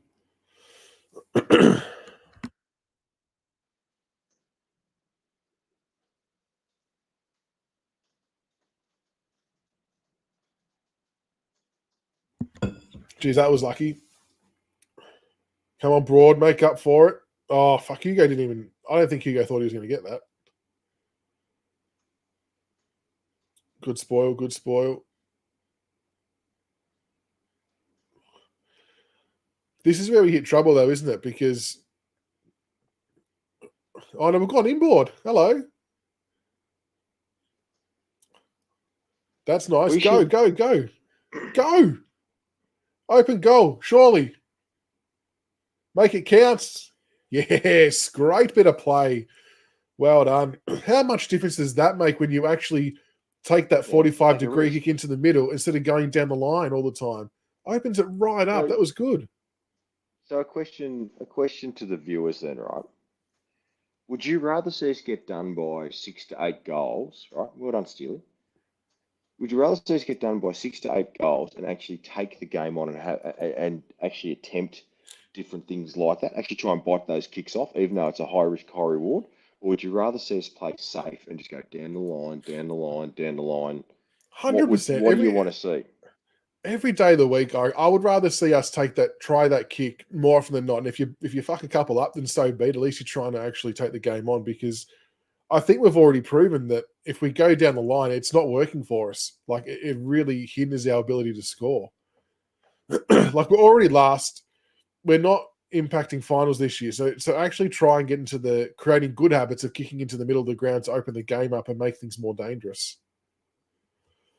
I reckon we found when he was Steely's the little part of the mosquito, the new mosquito squad coming through. Imagine him, Morris Rioli Jr.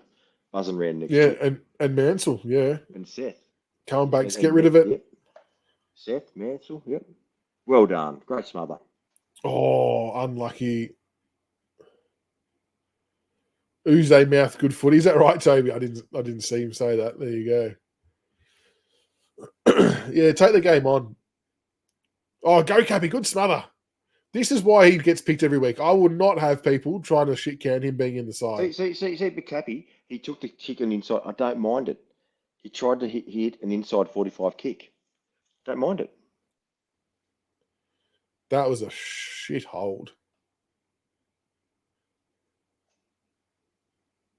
Don't let go of it, Brody. Don't let go of it. Nice. No, Richard, I don't reckon K-Mac could have put it over there without being done for deliberate. It was a very precarious situation. Yeah. Oh, they've all Unless run past it there. Unless you did the old rugby slide and try.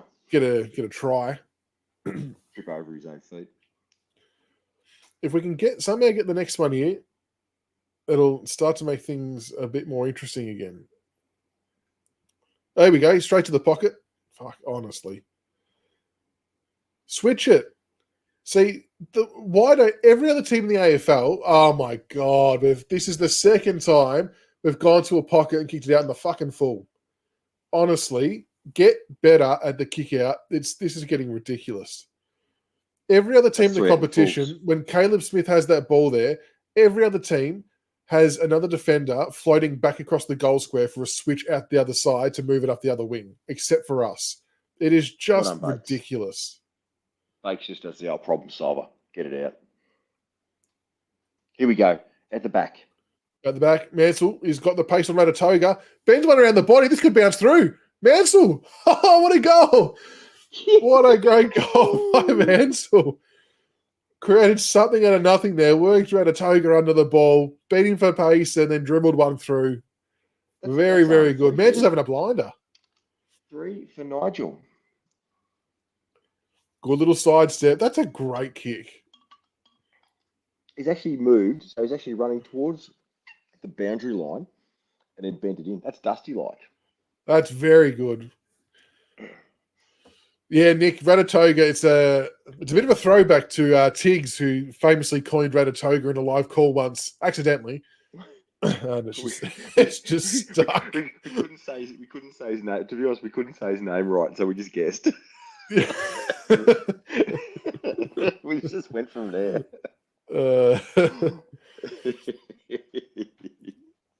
That was back in the days before people knew our faces, and we were just so disrespectful on podcasts. If the newer viewers don't realise how much we've cleaned up. Oh, massively. Hopefully Grok's all right. He's been on mute for a little bit, unless he doesn't realise he's on mute. I would love if he's been on mute all this time. I have been. I didn't realise. I'm saying I'm not sure what the hell happened. Great I'm tackle, sitting here boys. trying to join Hey, things. boys, I'm like, we're lifting. why is no one responding The to surge me? is on. It's so good. Welcome back, Rock. Boys, the surge is on here. We've just got to get a couple of things right. We've lifted the last couple of minutes. The tails are up. This is where the pressure can start to really set in for Port a little bit. I know there's still a quarter to go and 10 minutes in this one, but the fact that we're hanging with it, if we can somehow hit the front here, get it in. Want to be a bit jittery. Oh, Samson Ryan hoofs it in. Cozzy! That's the way Samson. Don't think, do. That's all right. Halve the contest. Cozzy's absolutely nailed one there. That's right. He's got up. What do you think of Mansell's goal, Grox? We didn't hear your actual reaction. I thought it was an absolute ripper. I don't know how long I've been on mute for. It'd be a good 5 minutes, I reckon. I thought you might have been cooking dinner or something. Mate. Oh, bakes. We need a bullshit free kick. Come on, boy. Pluck something out for us. Unlucky. Richard Man says, sack Teague and promote Morris. Yeah, Morris is an interesting one. We obviously want to keep him at all costs, but it's like, where is he at most value? Is he more valuable in the VFL, making sure everything is running smoothly there, or do you get him into the senior type of role? I want him. Does he do the fly bag role where he's coaching the Reezies and then he's running the bench? That's Oh, what that's I'd good, do. Yeah, that's a good call. Yeah, how's he got rid of this? Or even Nah, have Morris as the VFL coach and player development, so he's across two areas. Knows what he needs to develop his players with at VFL. Smash him, Hopper. Smash that dickhead. Smash Dixon in the face. I don't care. Appreciate it, Curtis. We'd love to get the dub here, but look, I think we're just happy to be competitive at the moment. Here we go. No, that's not what you want. That's We were right. set up Brody's behind got the this. ball there. Yeah, but he could kick it out in the full. Keep it in play here, Brody. Oh, he's taken off a dangerous kick and it's come off. We like it. There we go. Thompson Nate. Dow, good mark. Yep, yeah. Dario agrees. Same as what happened to McRae making senior assistant. Is that kind of the same thing? He was senior assistant, but was doing like a bit between both. Yeah. Yep. It was a split role between development and senior assistant and the VFL coach. And like we've said, Morris has done an outstanding job this year. Good kick. He's dropped it. It seems that we've shut down the Oh, no, Port took the dangerous kick and it's not paid off. Get it quickly. Move it. Go. Don't let him flood back. Too long. Too long. Young fella. Too long. Fella. There had to be 3 seconds quicker. Yep. Yep. And for someone who's a ripping kick, like, why wouldn't you get it in? Yeah, just while they were out of sorts, catch them off guard. Someone may give away a cheeky hold free kick. You just don't know. Just get it in there. Put him under the gun. Put him under the goddamn gun. The one thing I am liking at the moment, we've put away that handball game at half-back. That's a good Thank goal. God.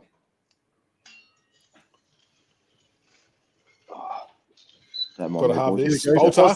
Down the line. Oh, we got a free kick. Oh, no. It's okay. Whose is it? Dixon's. Pointing the wrong way. Oh,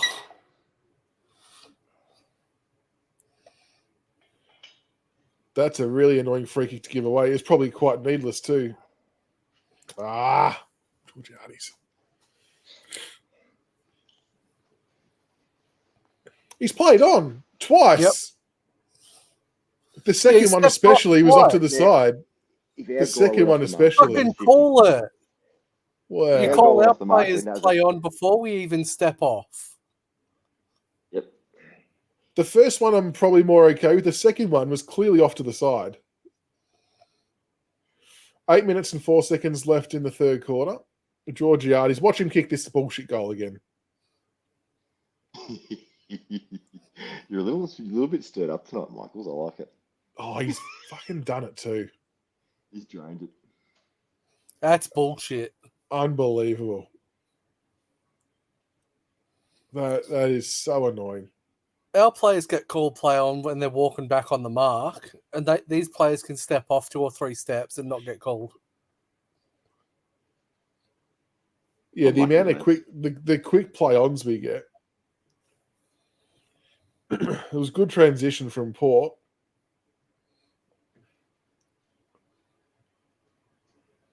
Jeez, they've kicked some really bloody difficult goals in the wet.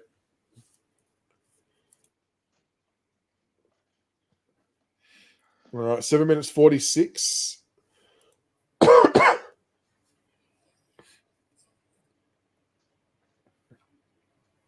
Just need to hang tough here. Need to try and get this next one back. Well, we're hanging with them. Now, hang on. Well, there's a 666, a very important 666 infringement. am I the only one who thinks that? No, I mean, number one, the 666 rules a piece of shit. Garbage. But are we not at the point where if someone's infringed, just pay the free kick? Like, why are we still giving out warnings? Oh, boys, don't do it. Come on, hold on. Why is that not a free kick? They were holding, so he couldn't take that mark. Oh, God. Game has never been better, boys. They've paid downfield. Fuck. They're not even trying to hide it. They've paid it downfield. Is it McIntosh bad, like last week? It was against, I mean, to be fair, Darcy Band-Jones was free inside 50 for about 35 seconds with no opponent. I'm not sure who got him, though. What's happening? Bolton? That one. See, Oh, come I reckon that says he on. kicked it. Come on. It was a bit of a whack, though. It wasn't a bump; it was a whack. Yeah. It's done by Bolton. He does shouldn't have that- put himself in the spot to give it away. But He does that like once or twice a week, just those late little whacks. But you know what hurts us, guys? Again, it's our senior players. The senior players are the ones kicking it out on the full. The senior players are the ones making these errors. And that's the killer. It's things like that that I look back and I think I'd be okay with Bolton going. Yeah, well, I was sort of in two minds. I kind of am in the camp. If I just pick between Baker and Bolton going, I'd probably send Bolton off because you get more bang for your buck in the return. But then also he's such a highly skilled, classy forward. He can kick 3 or 4 goals a game. You know what I mean? And they're very hard to come by. oh, and then he does that. Just get rid of it. How is that? I'm not even sure it was a Horn tackle, to be Francis honest. Yeah, How is that he's any stiff different there. to Horn Francis in the first quarter? He's stiff. He's absolutely stiff.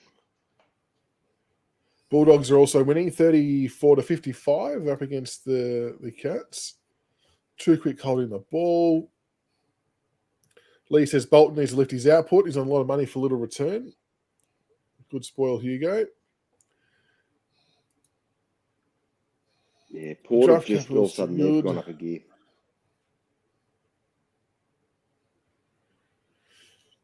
Yeah, we need to hold tough here. It'd be good to get one back. You just don't want it to blow out here.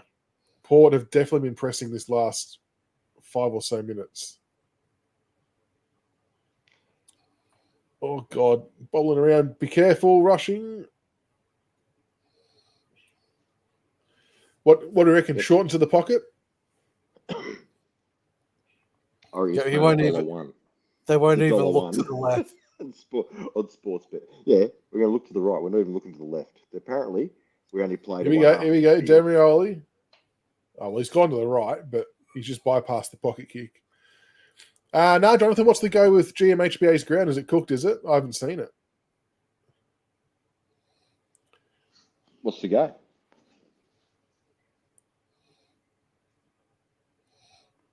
Good spoil from Shaw. We've got no one there at the fall of the ball, though. That was lucky. It's full of mud, really. Oh. Why? What's happened? It seems a bit unusual. Yeah, it's been raining non-stop down here for the last 4 hours. Oh, really? Okay. Yeah, it's really shit weather. They sure For sure. The fact it's basically the ground the whole city's built on a sewage pit. Maybe it's all rising to the front, rising to the top with the water. See, now, I don't reckon there was any difference to whoever that was that bumped the player off the ball after he kicked it just then. But it wasn't paid, and now Port had gone down and kicked another goal. Worse than a rugby pitch, is that right? Jesus. Watch, there was a late bump after a player kicked it, and it wasn't paid. And it's like, well, what's the difference between that and Bolton's? Yeah, Mansell copped a bit of a knock as well.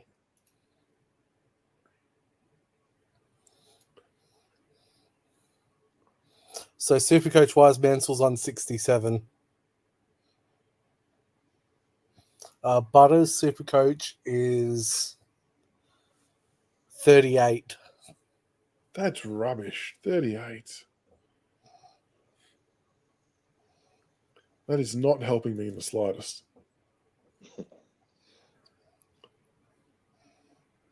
Well. Curtis, it's a bit of a split decision. I think a few of the guys do think that Baker will leave. I'm still holding on hope that he'll stay, but yeah, I don't know. There's a lot of mixed messages going out about it. Maybe he's not made up his mind. Who knows? At the end of the day, it's out of our control, isn't it? We just whatever happens.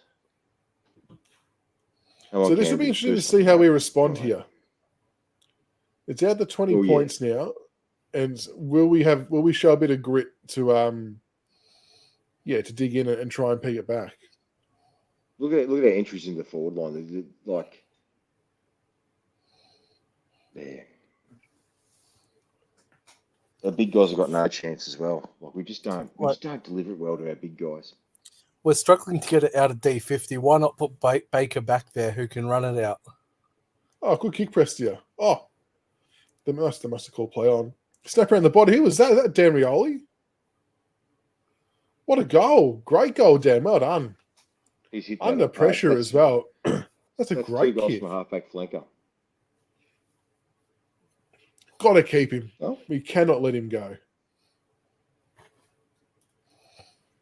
Good little kick by Prestia here too.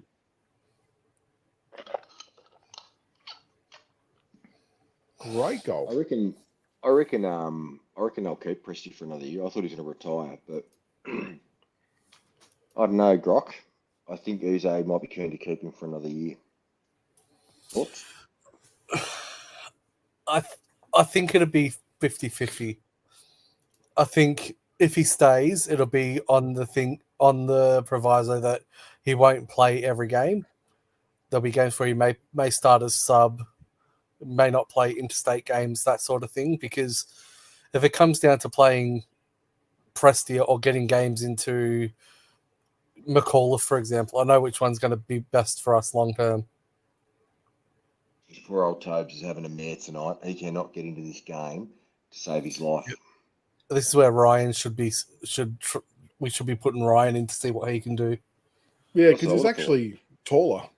Like he actually will offer a bit more presence, hopefully.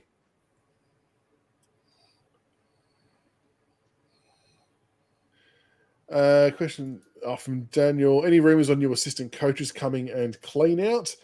I haven't heard anything about who may be coming in, but I think we all universally agree that Teague and Rutten probably need to go. Anyone who is still existing under Dimmer's regime, I think need to go, and Uze needs to get the full clean slate that a new coach deserves and bring in everyone that he wants. So he's got a full, his full staff. Yeah, Livingston's also needs to go.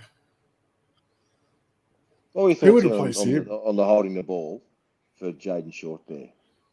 How could they tell that wasn't over the line? Yeah, that's a good point. Not sure how they could have told. But I'm down. Trezors has actually racked up a bit of ball in the halfback one, hasn't he? Go. Bad luck, Bolton. Handball. Oh, jeez. Good kick. Whoever that was. 2 people on the mark there. How is that not 50? Cappy, good mark. So Trezors has had 12.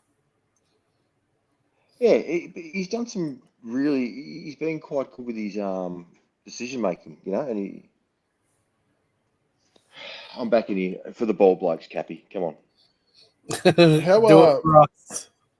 How much better do we look when we take the risk through the middle? Like, we're such a different looking team when we actually have a bit of a dip through the guts. I'm probably more on the. I actually want to keep Blair Hartley. I think he's been doing a reasonably good job. I agree. I think Hartley's success rate. Nice, well done. Well I think Hartley's recruiting, I think, has been pretty solid.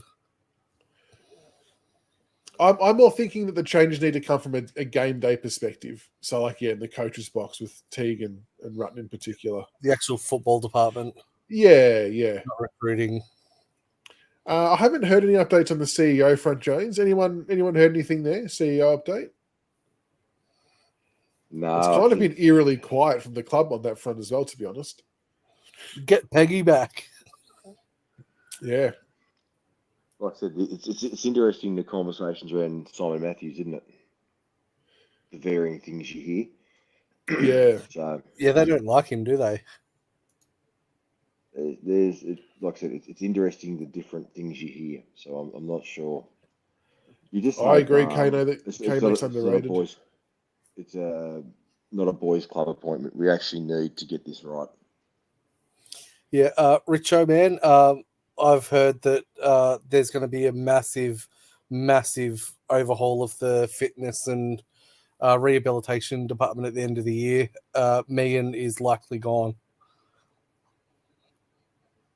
Nank landed on his landed hard on his back too. He's got up, but he did have a hard landing. I'm surprised that spoil was allowed on Butters, to be honest. But Alan reckons Zeeble can go, need experience. I'm kind of I'm happy to keep people like Zeeble and Newman because I think they need to see how they go under a proper Adam Uze regime with a full squad that he wants. Well, midfield's been winning. When our midfield comes in, normally we're actually been winning the contested ball on that. So Zeebel's actually been doing okay. And I actually think it's good having a recent player because he gets it. Like he understands a bit more about what other teams are doing. Good pressure, boys. If we can not concede here, this will have been an okay quarter. Well, what were we 8 down at halftime? Yeah. And that's the thing. You look at Zeeble, we've only had Hopper, Taranto, and Prestia be able to play like 5 games all year together. Our starting 3 midfielders. Yeah, he's not been given all the tools at his disposal to have big impact. We've done pretty well with Thompson Dow as our number 1 midfielder, and you got to put credit on Zeeble for being able to be as effective with Dow as what he has been. Well, the reality is you give Uze a leave pass on the soldiers available to him. Well, you have to say the same for some of our coaches as well. I mean, the only thing there we go, kick to the pocket. Is Tegan Rutten just be nice to give a bit of a refresh there, and just so Uze can get his own people in. But as far as Zeeble and those guys, I'm happy for them to stay on and get another year. Come on, don't, Shorty, get it out of there. You dickhead, he's going to get pinged for that. It's 18 seconds. Just put on your boot. Where's Farrell? Don't let him near it. He just had to try and launch that. Oh, how do you leave Horn Francis by himself? 40 out. That is just shithouse defending. Red time goals yet again. I know he hasn't kicked it yet, but the fact that we even got a chance to kick one is disgusting. We worked so hard to get into that quarter. Like, how we haven't forced Butters to have to kick that from 55 in the wet is beyond me.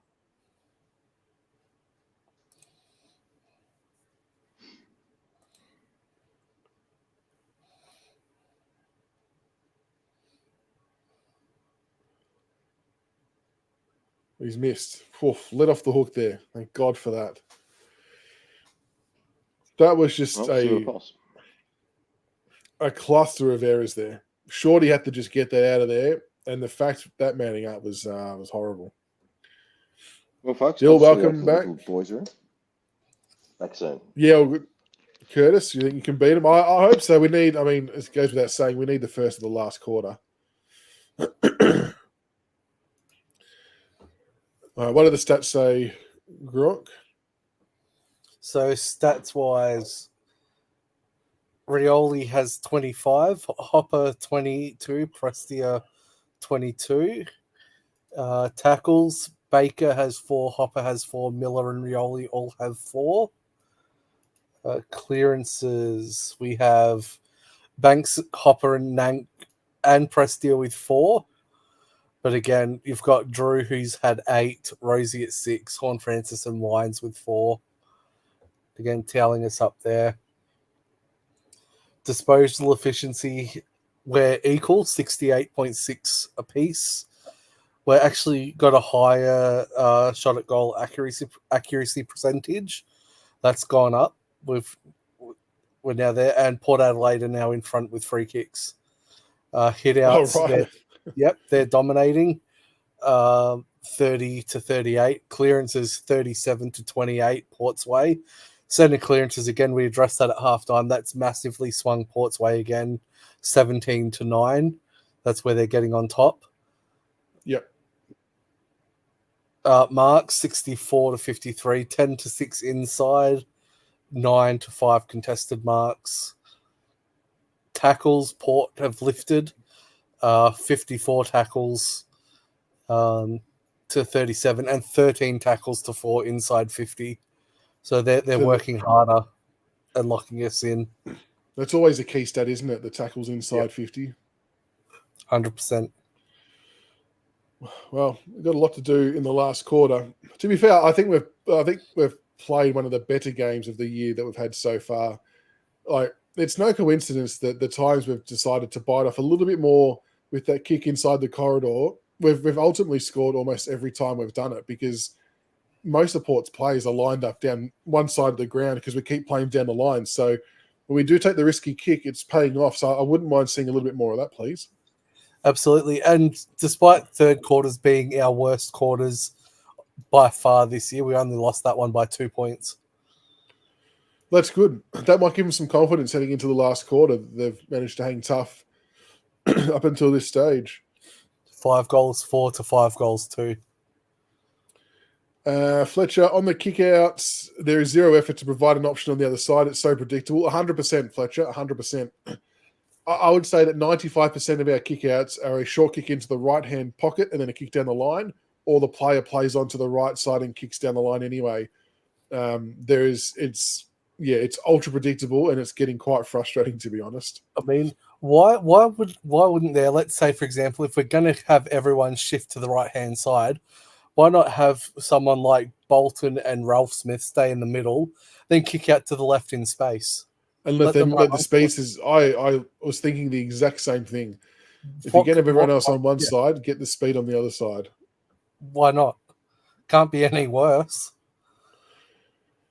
No, we'd actually give ourselves a chance of winning the footy. We're doing a lot better than I thought as well, Dill. So if we can somehow kick the first couple of goals the last quarter, the pressure could be right on. It'll be really, really interesting. Caleb Smith, good quarter. Greg Dom, I thought he did really, really well. Samson Ryan, 3 disposals, 6 hitouts. It's not a big game, is it, Richo? Julie, agree. The young kids are getting better. It's such a catch-22, isn't it? Because on one hand, they're getting some really good exposure week in, week out because we have no one else to play. But they can often be at the expense of some form drops and some losses and things like that. But I think ultimately, given that playing these young kids has been sort of forced upon us, I really do think it's going to help keep us in better stead next year and the year after when we do have a healthy list again. And we've got these kids to 50 games a bit quicker than we might have thought we would have usually. I think you're being a bit harsh there on Banks, Dominic. I mean, looking at his stats, he's had 13 disposals, he's had 2 tackles, and he's had 4 clearances. For an outside runner, 4 clearances is insane. I'll be looking at players like Bolton and Baker.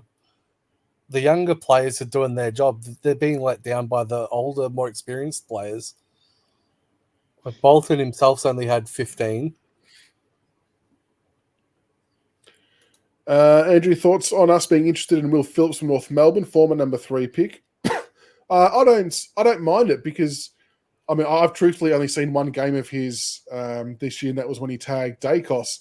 And I thought he did a super job tagging him until he got subbed out, and it actually changed the game. But are you a fan of this one, Grok?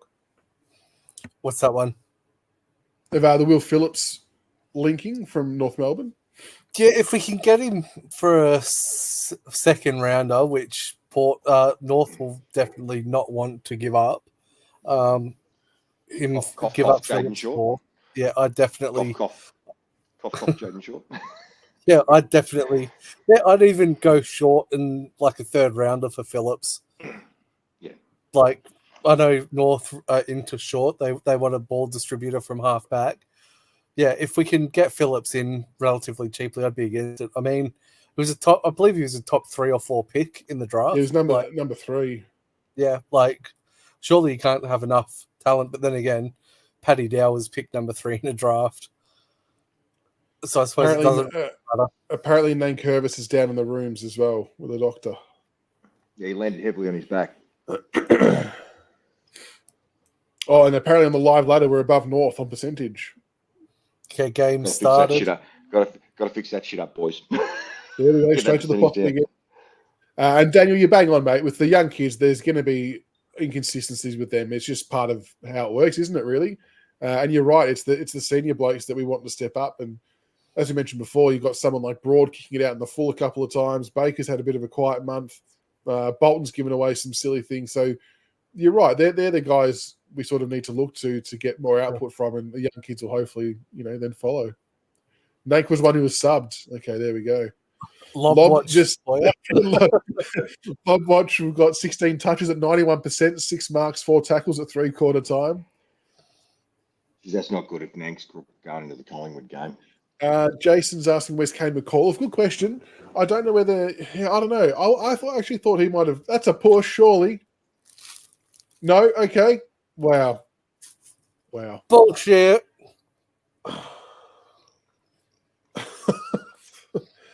I don't understand. Anyway, if that was the other way around and Bolt had done that to Dixon, it would have been a free to the forward straight away. Game has never been better, boys. That is disgusting. Game has never been better. Just ask Laura. Like, talk about gifting him an easy goal. What an absolute momentum killer. Just like last week against GWS. With that momentum killer, there it is. Yeah, not sure why McAuliffe's not playing. I don't know. Yeah, I'm not sure. Sorry, they just showed the replay of the bolter. Yeah, and they say, and where's that flog Prendercast?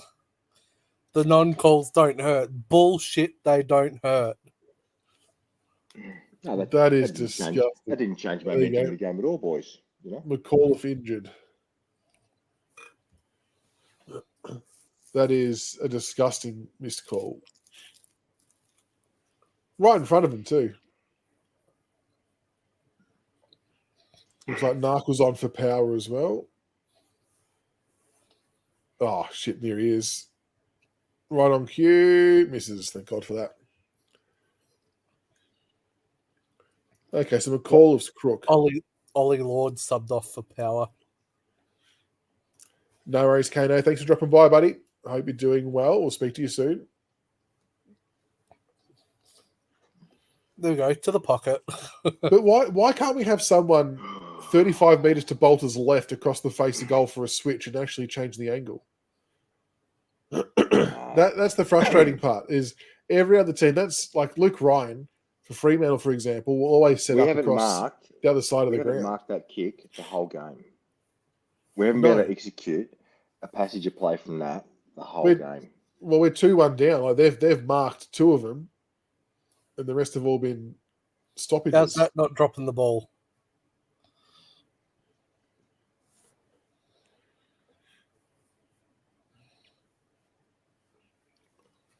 He is dead set taking the tackler on. And just let it go as soon as you cop the tackle. No attempt.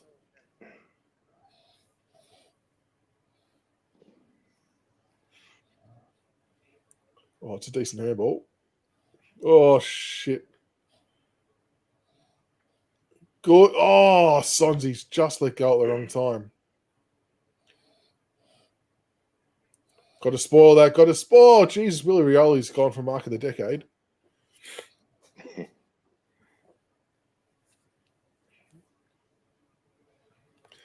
Yeah, I'm with you, Maha. I would redeploy Short in a different role. It wouldn't hurt. Chuck him in the midfield on the wing. Oh my God, we've now fucked the kick into the pocket. Broady out in the full. You wouldn't read about it. Stop doing it. Oh, magnificent. Even Dion Pressley there, like that, he's gone in to get the ball and received head-high contact. No call.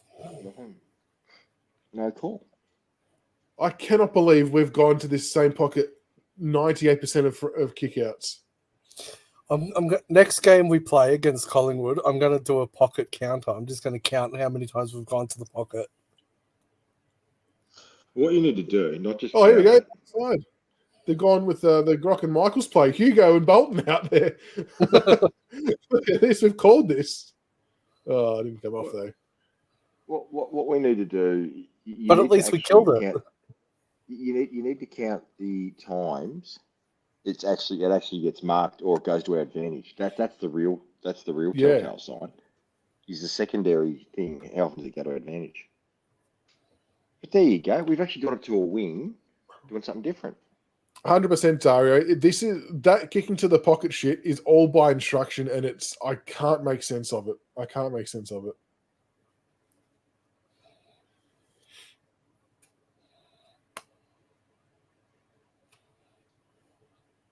Oh, nice. Very good. Cappy. Oh, Cappy playing a bit more. That's a bit of a throw. Oh, God.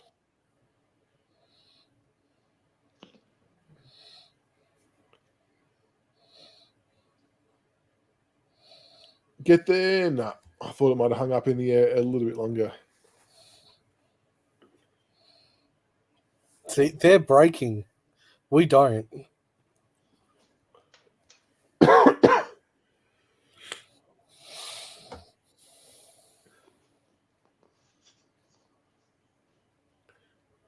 Chuck Bolter in the ruck. I mean, it's probably that will probably have to happen, or Cozzy might just with Nank off the ground. I assume that one of them two will be the relief ruckman. Two port players inside 50 unmarked. How does that happen? That was just all 3-on-1. That was just all because of their spread, and our midfield weren't working back hard the other way then. And Georgiades is odds on to kick this bullshit goal again like he has his other two. Nah, this is the one. This is the one he kicks out in the full. That's it, Jonathan. Amidst whether it's the legs are wearing off or whatever it might be, just no pressure tracking that one back.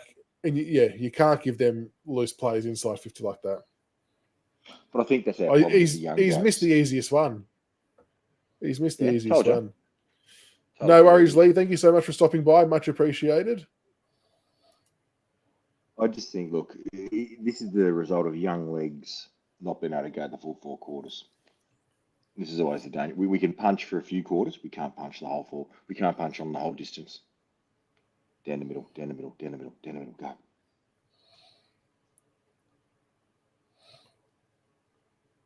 Oh, dangerous kick. It's going over. Oh, no, we've got no one there.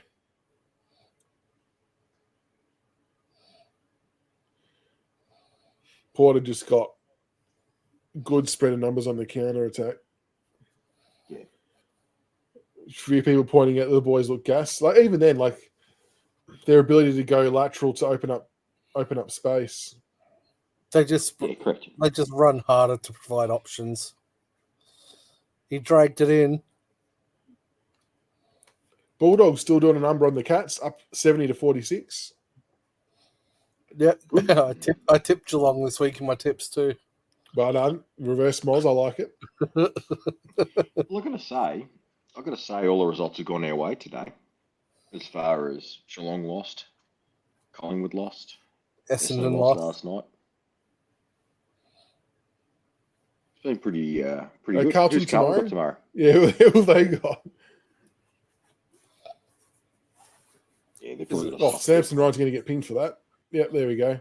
Carlton have got North. Oh, well, it's... Yeah. I mean, it'd be funny if they lost that one. I can't really say it's North for the upset there. Samson Ryan just ragdolled him free against. It's at Marvel, though. Absolutely pissing down rain here. I'm in noise-cancelling headphones. I can't hear a thing.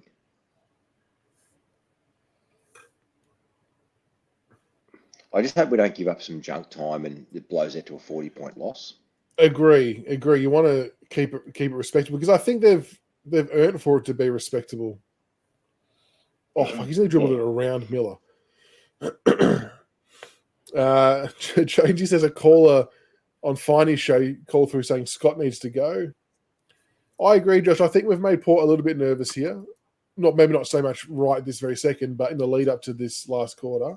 I mean, Here we go. Kick to the pocket. There it is. Will we mark this one? Down the line, rinse and repeat, fellas. And yet, Oh, hang on. We've got it out the back here. We've got it out the back. Ben Miller. Oh, go.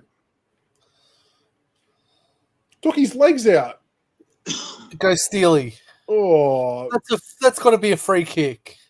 He slid in knees first. That's what the rule was designed for.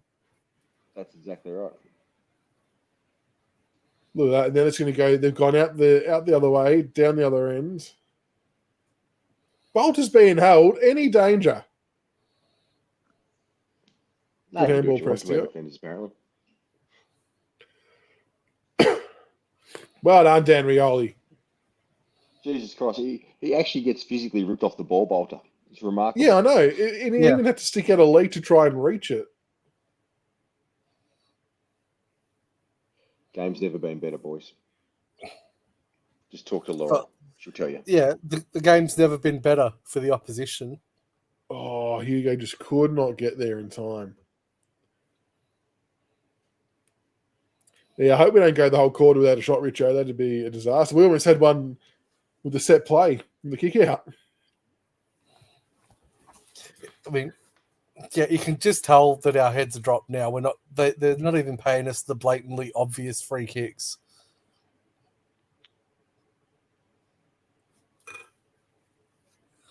At that point, he's got pushed again. Why? Oh my God. Roddy's had an absolute mare today. Absolute nightmare. I mean, it's blatantly obvious. If a player does something and then immediately looks to the umpire, you know they're guilty.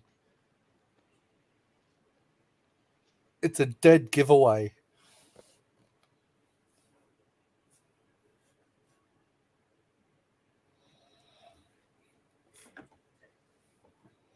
Well, 2 minutes behind. Oh, we've got 10 minutes 39 to go. 10 minutes 38. Fucking Georgiades again.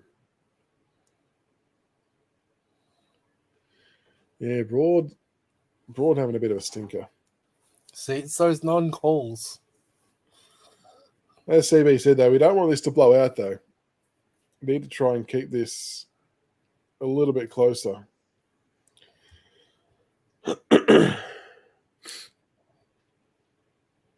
Supercoach stat update. Burgoyne 103, Dan Rioli 114, Rosé 103, Dixon 100, Zach Butters 72 for the other game, Geelong and the Bulldogs.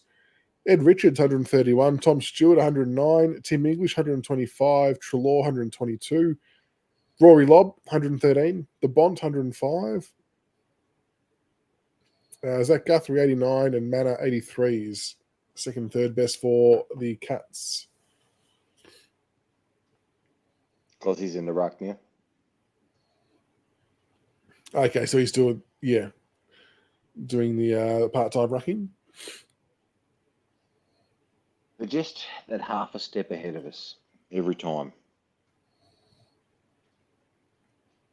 Oh, and gosh. They have to drop their marks. It's like they're just starting to shift up another gear. Yeah. Senior players, I think you're right there, Daniel. Senior players have gone a bit missing this quarter, although Cappy's just worked him under the ball there. Inside 50, flying shot at goals, missed. Don't mind it. I'd rather have a ping at the goals. I'd rather have a ping at the goals and look for some miracle handball or bullshit setup kick. Just in range. 100%, Emma. I mean, the blatantly obvious ones that we give away that we don't get, as soon as they happen, you just know you're going to have to be even better than the opposition because you've got to be better than the umpire-assisted opposition. Has anyone cited Mansell? Good question there from Richo, man. I haven't seen him for a little bit.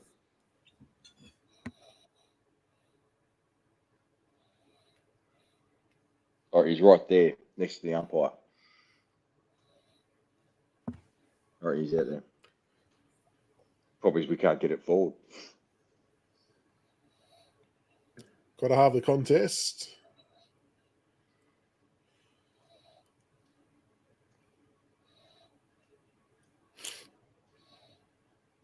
Get it moving. So it'd be interesting to see what we do now if we do start to look inboard or if we just keep playing it safe down the line. All right. There's an inside 45 kick there. It's still there if he's good enough. No. So you've got to take those kicks. It's still there. It's still there. There we go. There's a bloke on the guts if he's brave. 100%. That next inboard. Yep, it's the next one. It's the next kick. Oh, jeez. And there's Goes nothing on down Z. there. He got dealt with. He got dealt with down to ground, and the guy kicked that. Fuck, there's slingshot in here.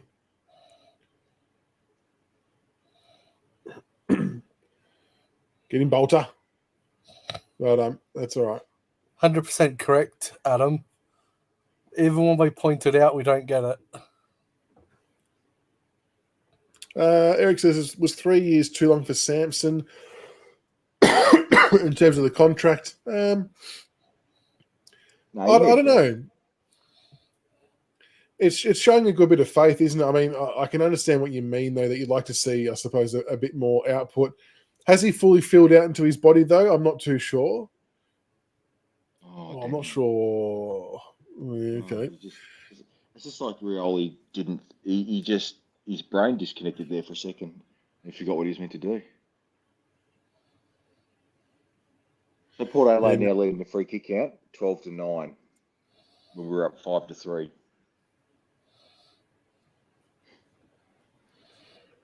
That's it, Richard. I'm kind of with you that, like, obviously we're probably not in a position to win the game, but given it's only 5 goals, you'd still like to see us take those risky kicks inboard and try and make something happen and show we're having a crack at trying to score. But even just teach your blokes to how to shift the defence. Yeah. That's probably it's a good point, isn't it? Like, do we maybe not work the opposition hard enough by moving the ball around? Like, we're not making them chase or shift what positions. Are we checking?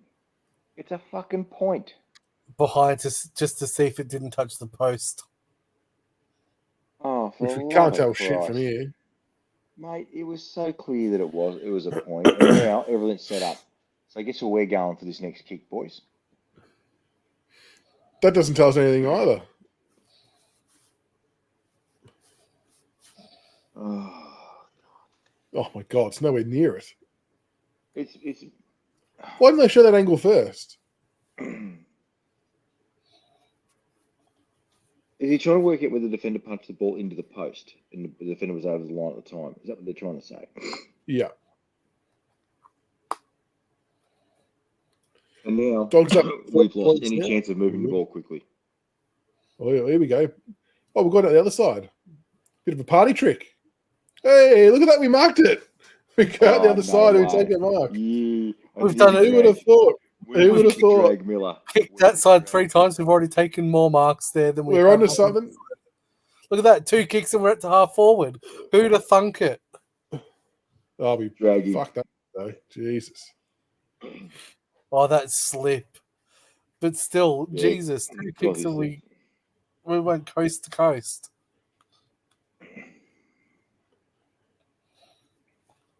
You will never see that kick. We never have anyone in that spot. Oh my God, that is a horrible kick. Whoever that was. I think I've got him in Supercoach, but no, that's not doing enough. Oh, Cappy back with the flight of the ball. Oh.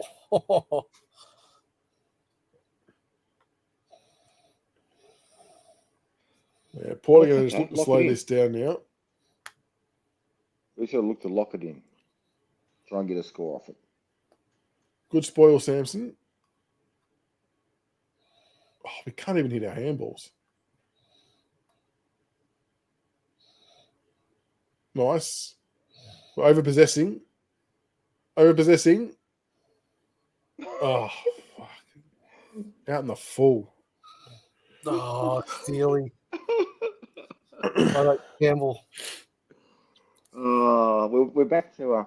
I'd say, we're not actually not back to 2010. I think we're a bit better than that, but we're 2011 on the dimmer clock. Where are we, boys? What year? I'd say late 2010.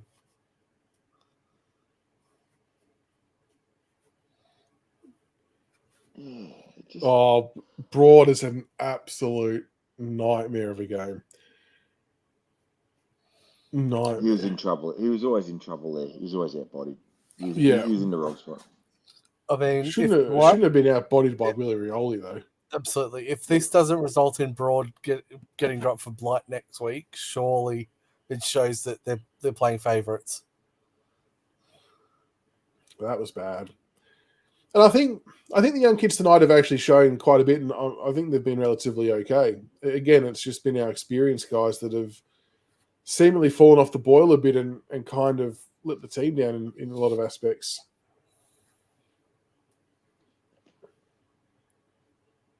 There was actually a pretty good transition ball movement from Port Adelaide there.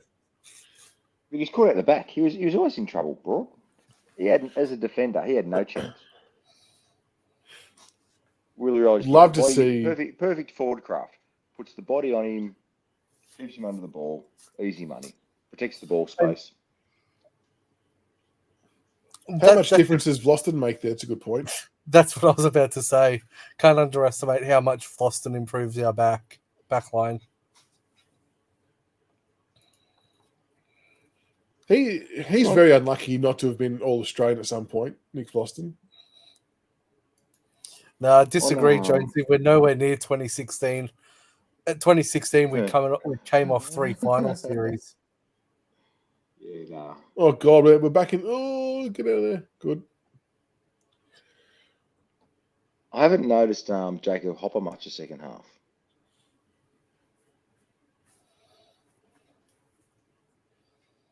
Oh, my God. We are our own worst enemy sometimes with some of the kicks. Yeah.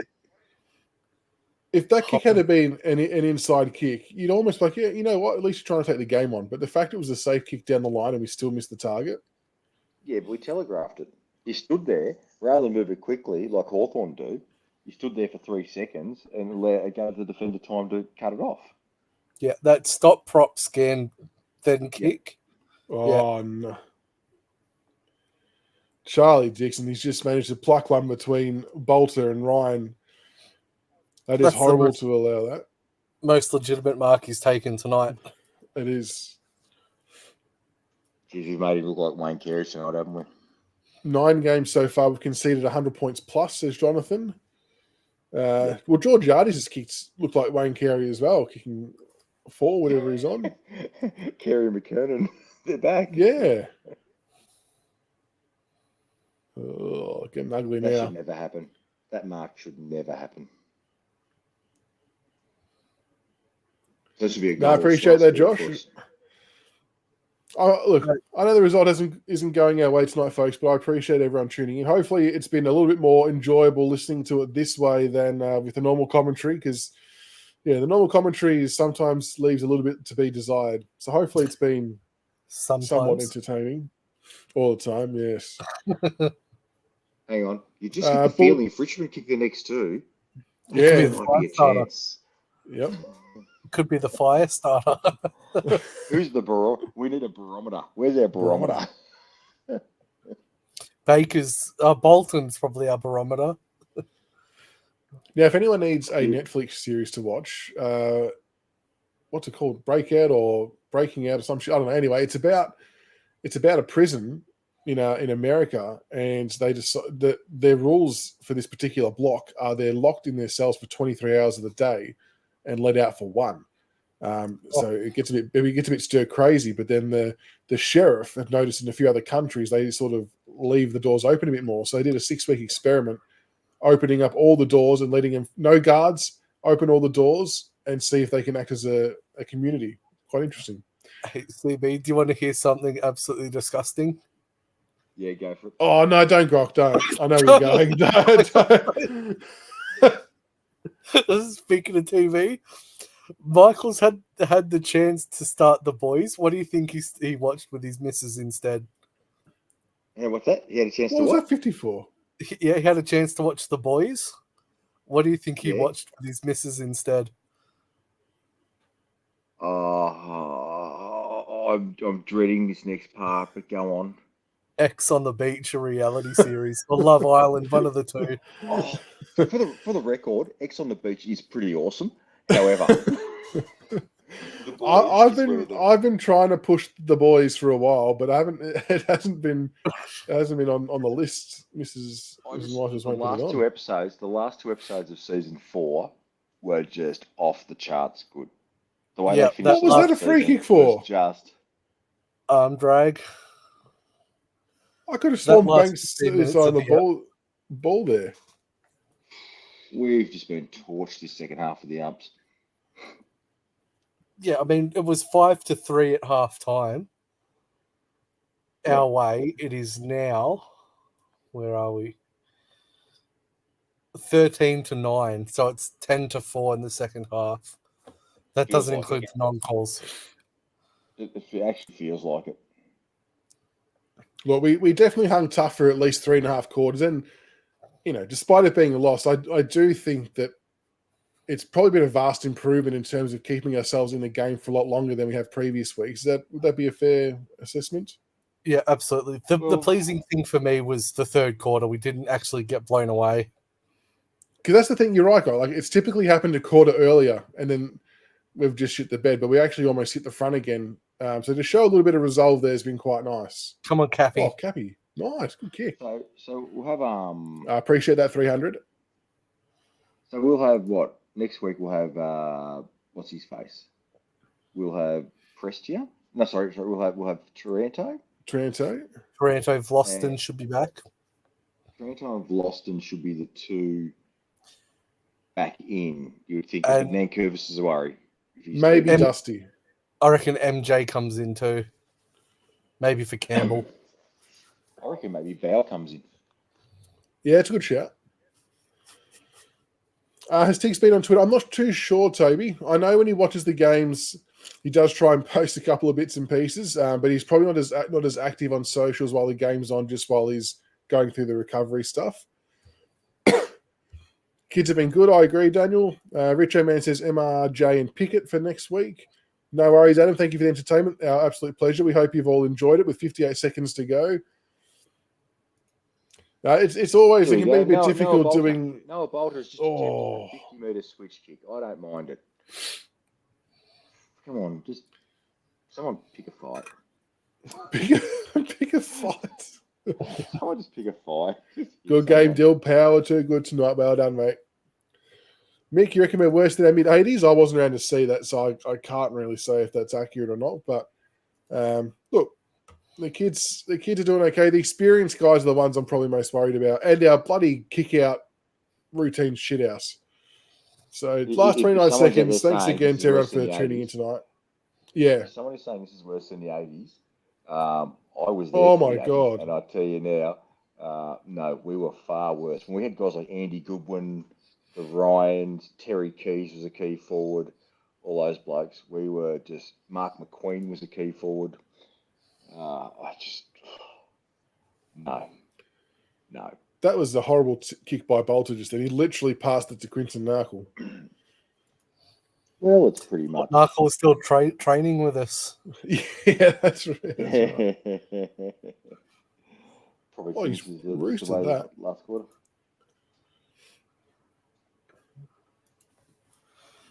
And that's game. My Was TV's frozen perfectly. 31 points. Oh, no, 41. 41 points. Definitely not the result we're after. And I feel like, I don't want to say 41 points flat as Port LA, because that might sound disrespectful, because they were very good in that last quarter. But I thought for 3.5 quarters, we definitely hung tough, and the young kids showed a little bit. But the older heads left a little bit to be desired. So, look, at the end of the day, Port Adelaide were fully expected to win this match, and they've done so, as they should have. But Geelong lost, so that's a positive, lads. Geelong's lost. Yeah, make sure if you're on YouTube or Twitter or whatever you're watching on, make sure you like and subscribe. It's always fun to do the live calls. Obviously, a little bit better when we're winning games, but it's hopefully provided a little bit of entertainment for everyone out there. Something a bit different to normal commentary. yeah, so hopefully that was enjoyable. Hopefully the syncing stuff wasn't too bad. I know it can be tricky because everyone's got different devices and different internet and stuff like that. But look, not a bad 3/4 effort from the boys, and we will obviously reassess everything on Monday and chat about it on the Monday night show. So, And CB and Grok, Storm thank you got so up much, gents, for coming in tonight. Oh, the Storm got up. What did they win by? 24-8. What? Smashing 24-8. Very good. They remain top of the ladder. No, go the Storm. Go the Storm. So, appreciate love and support in chat, guys. Thank you for all your kind words and for sticking around. Much appreciated. A lot of people saying do it again. It's always nice when we get that kind of feedback. Grok and CB, thank you so much for jumping on, gents. Much appreciated. And Thanks yeah, for having we'll be back on Monday night for the live show as per usual. So make sure you tune in then. Yeah, unfortunately, no love for the Tigers tonight, but good to do a live call, and we'll see you all on Monday. See you all Monday, folks. Have a lovely week.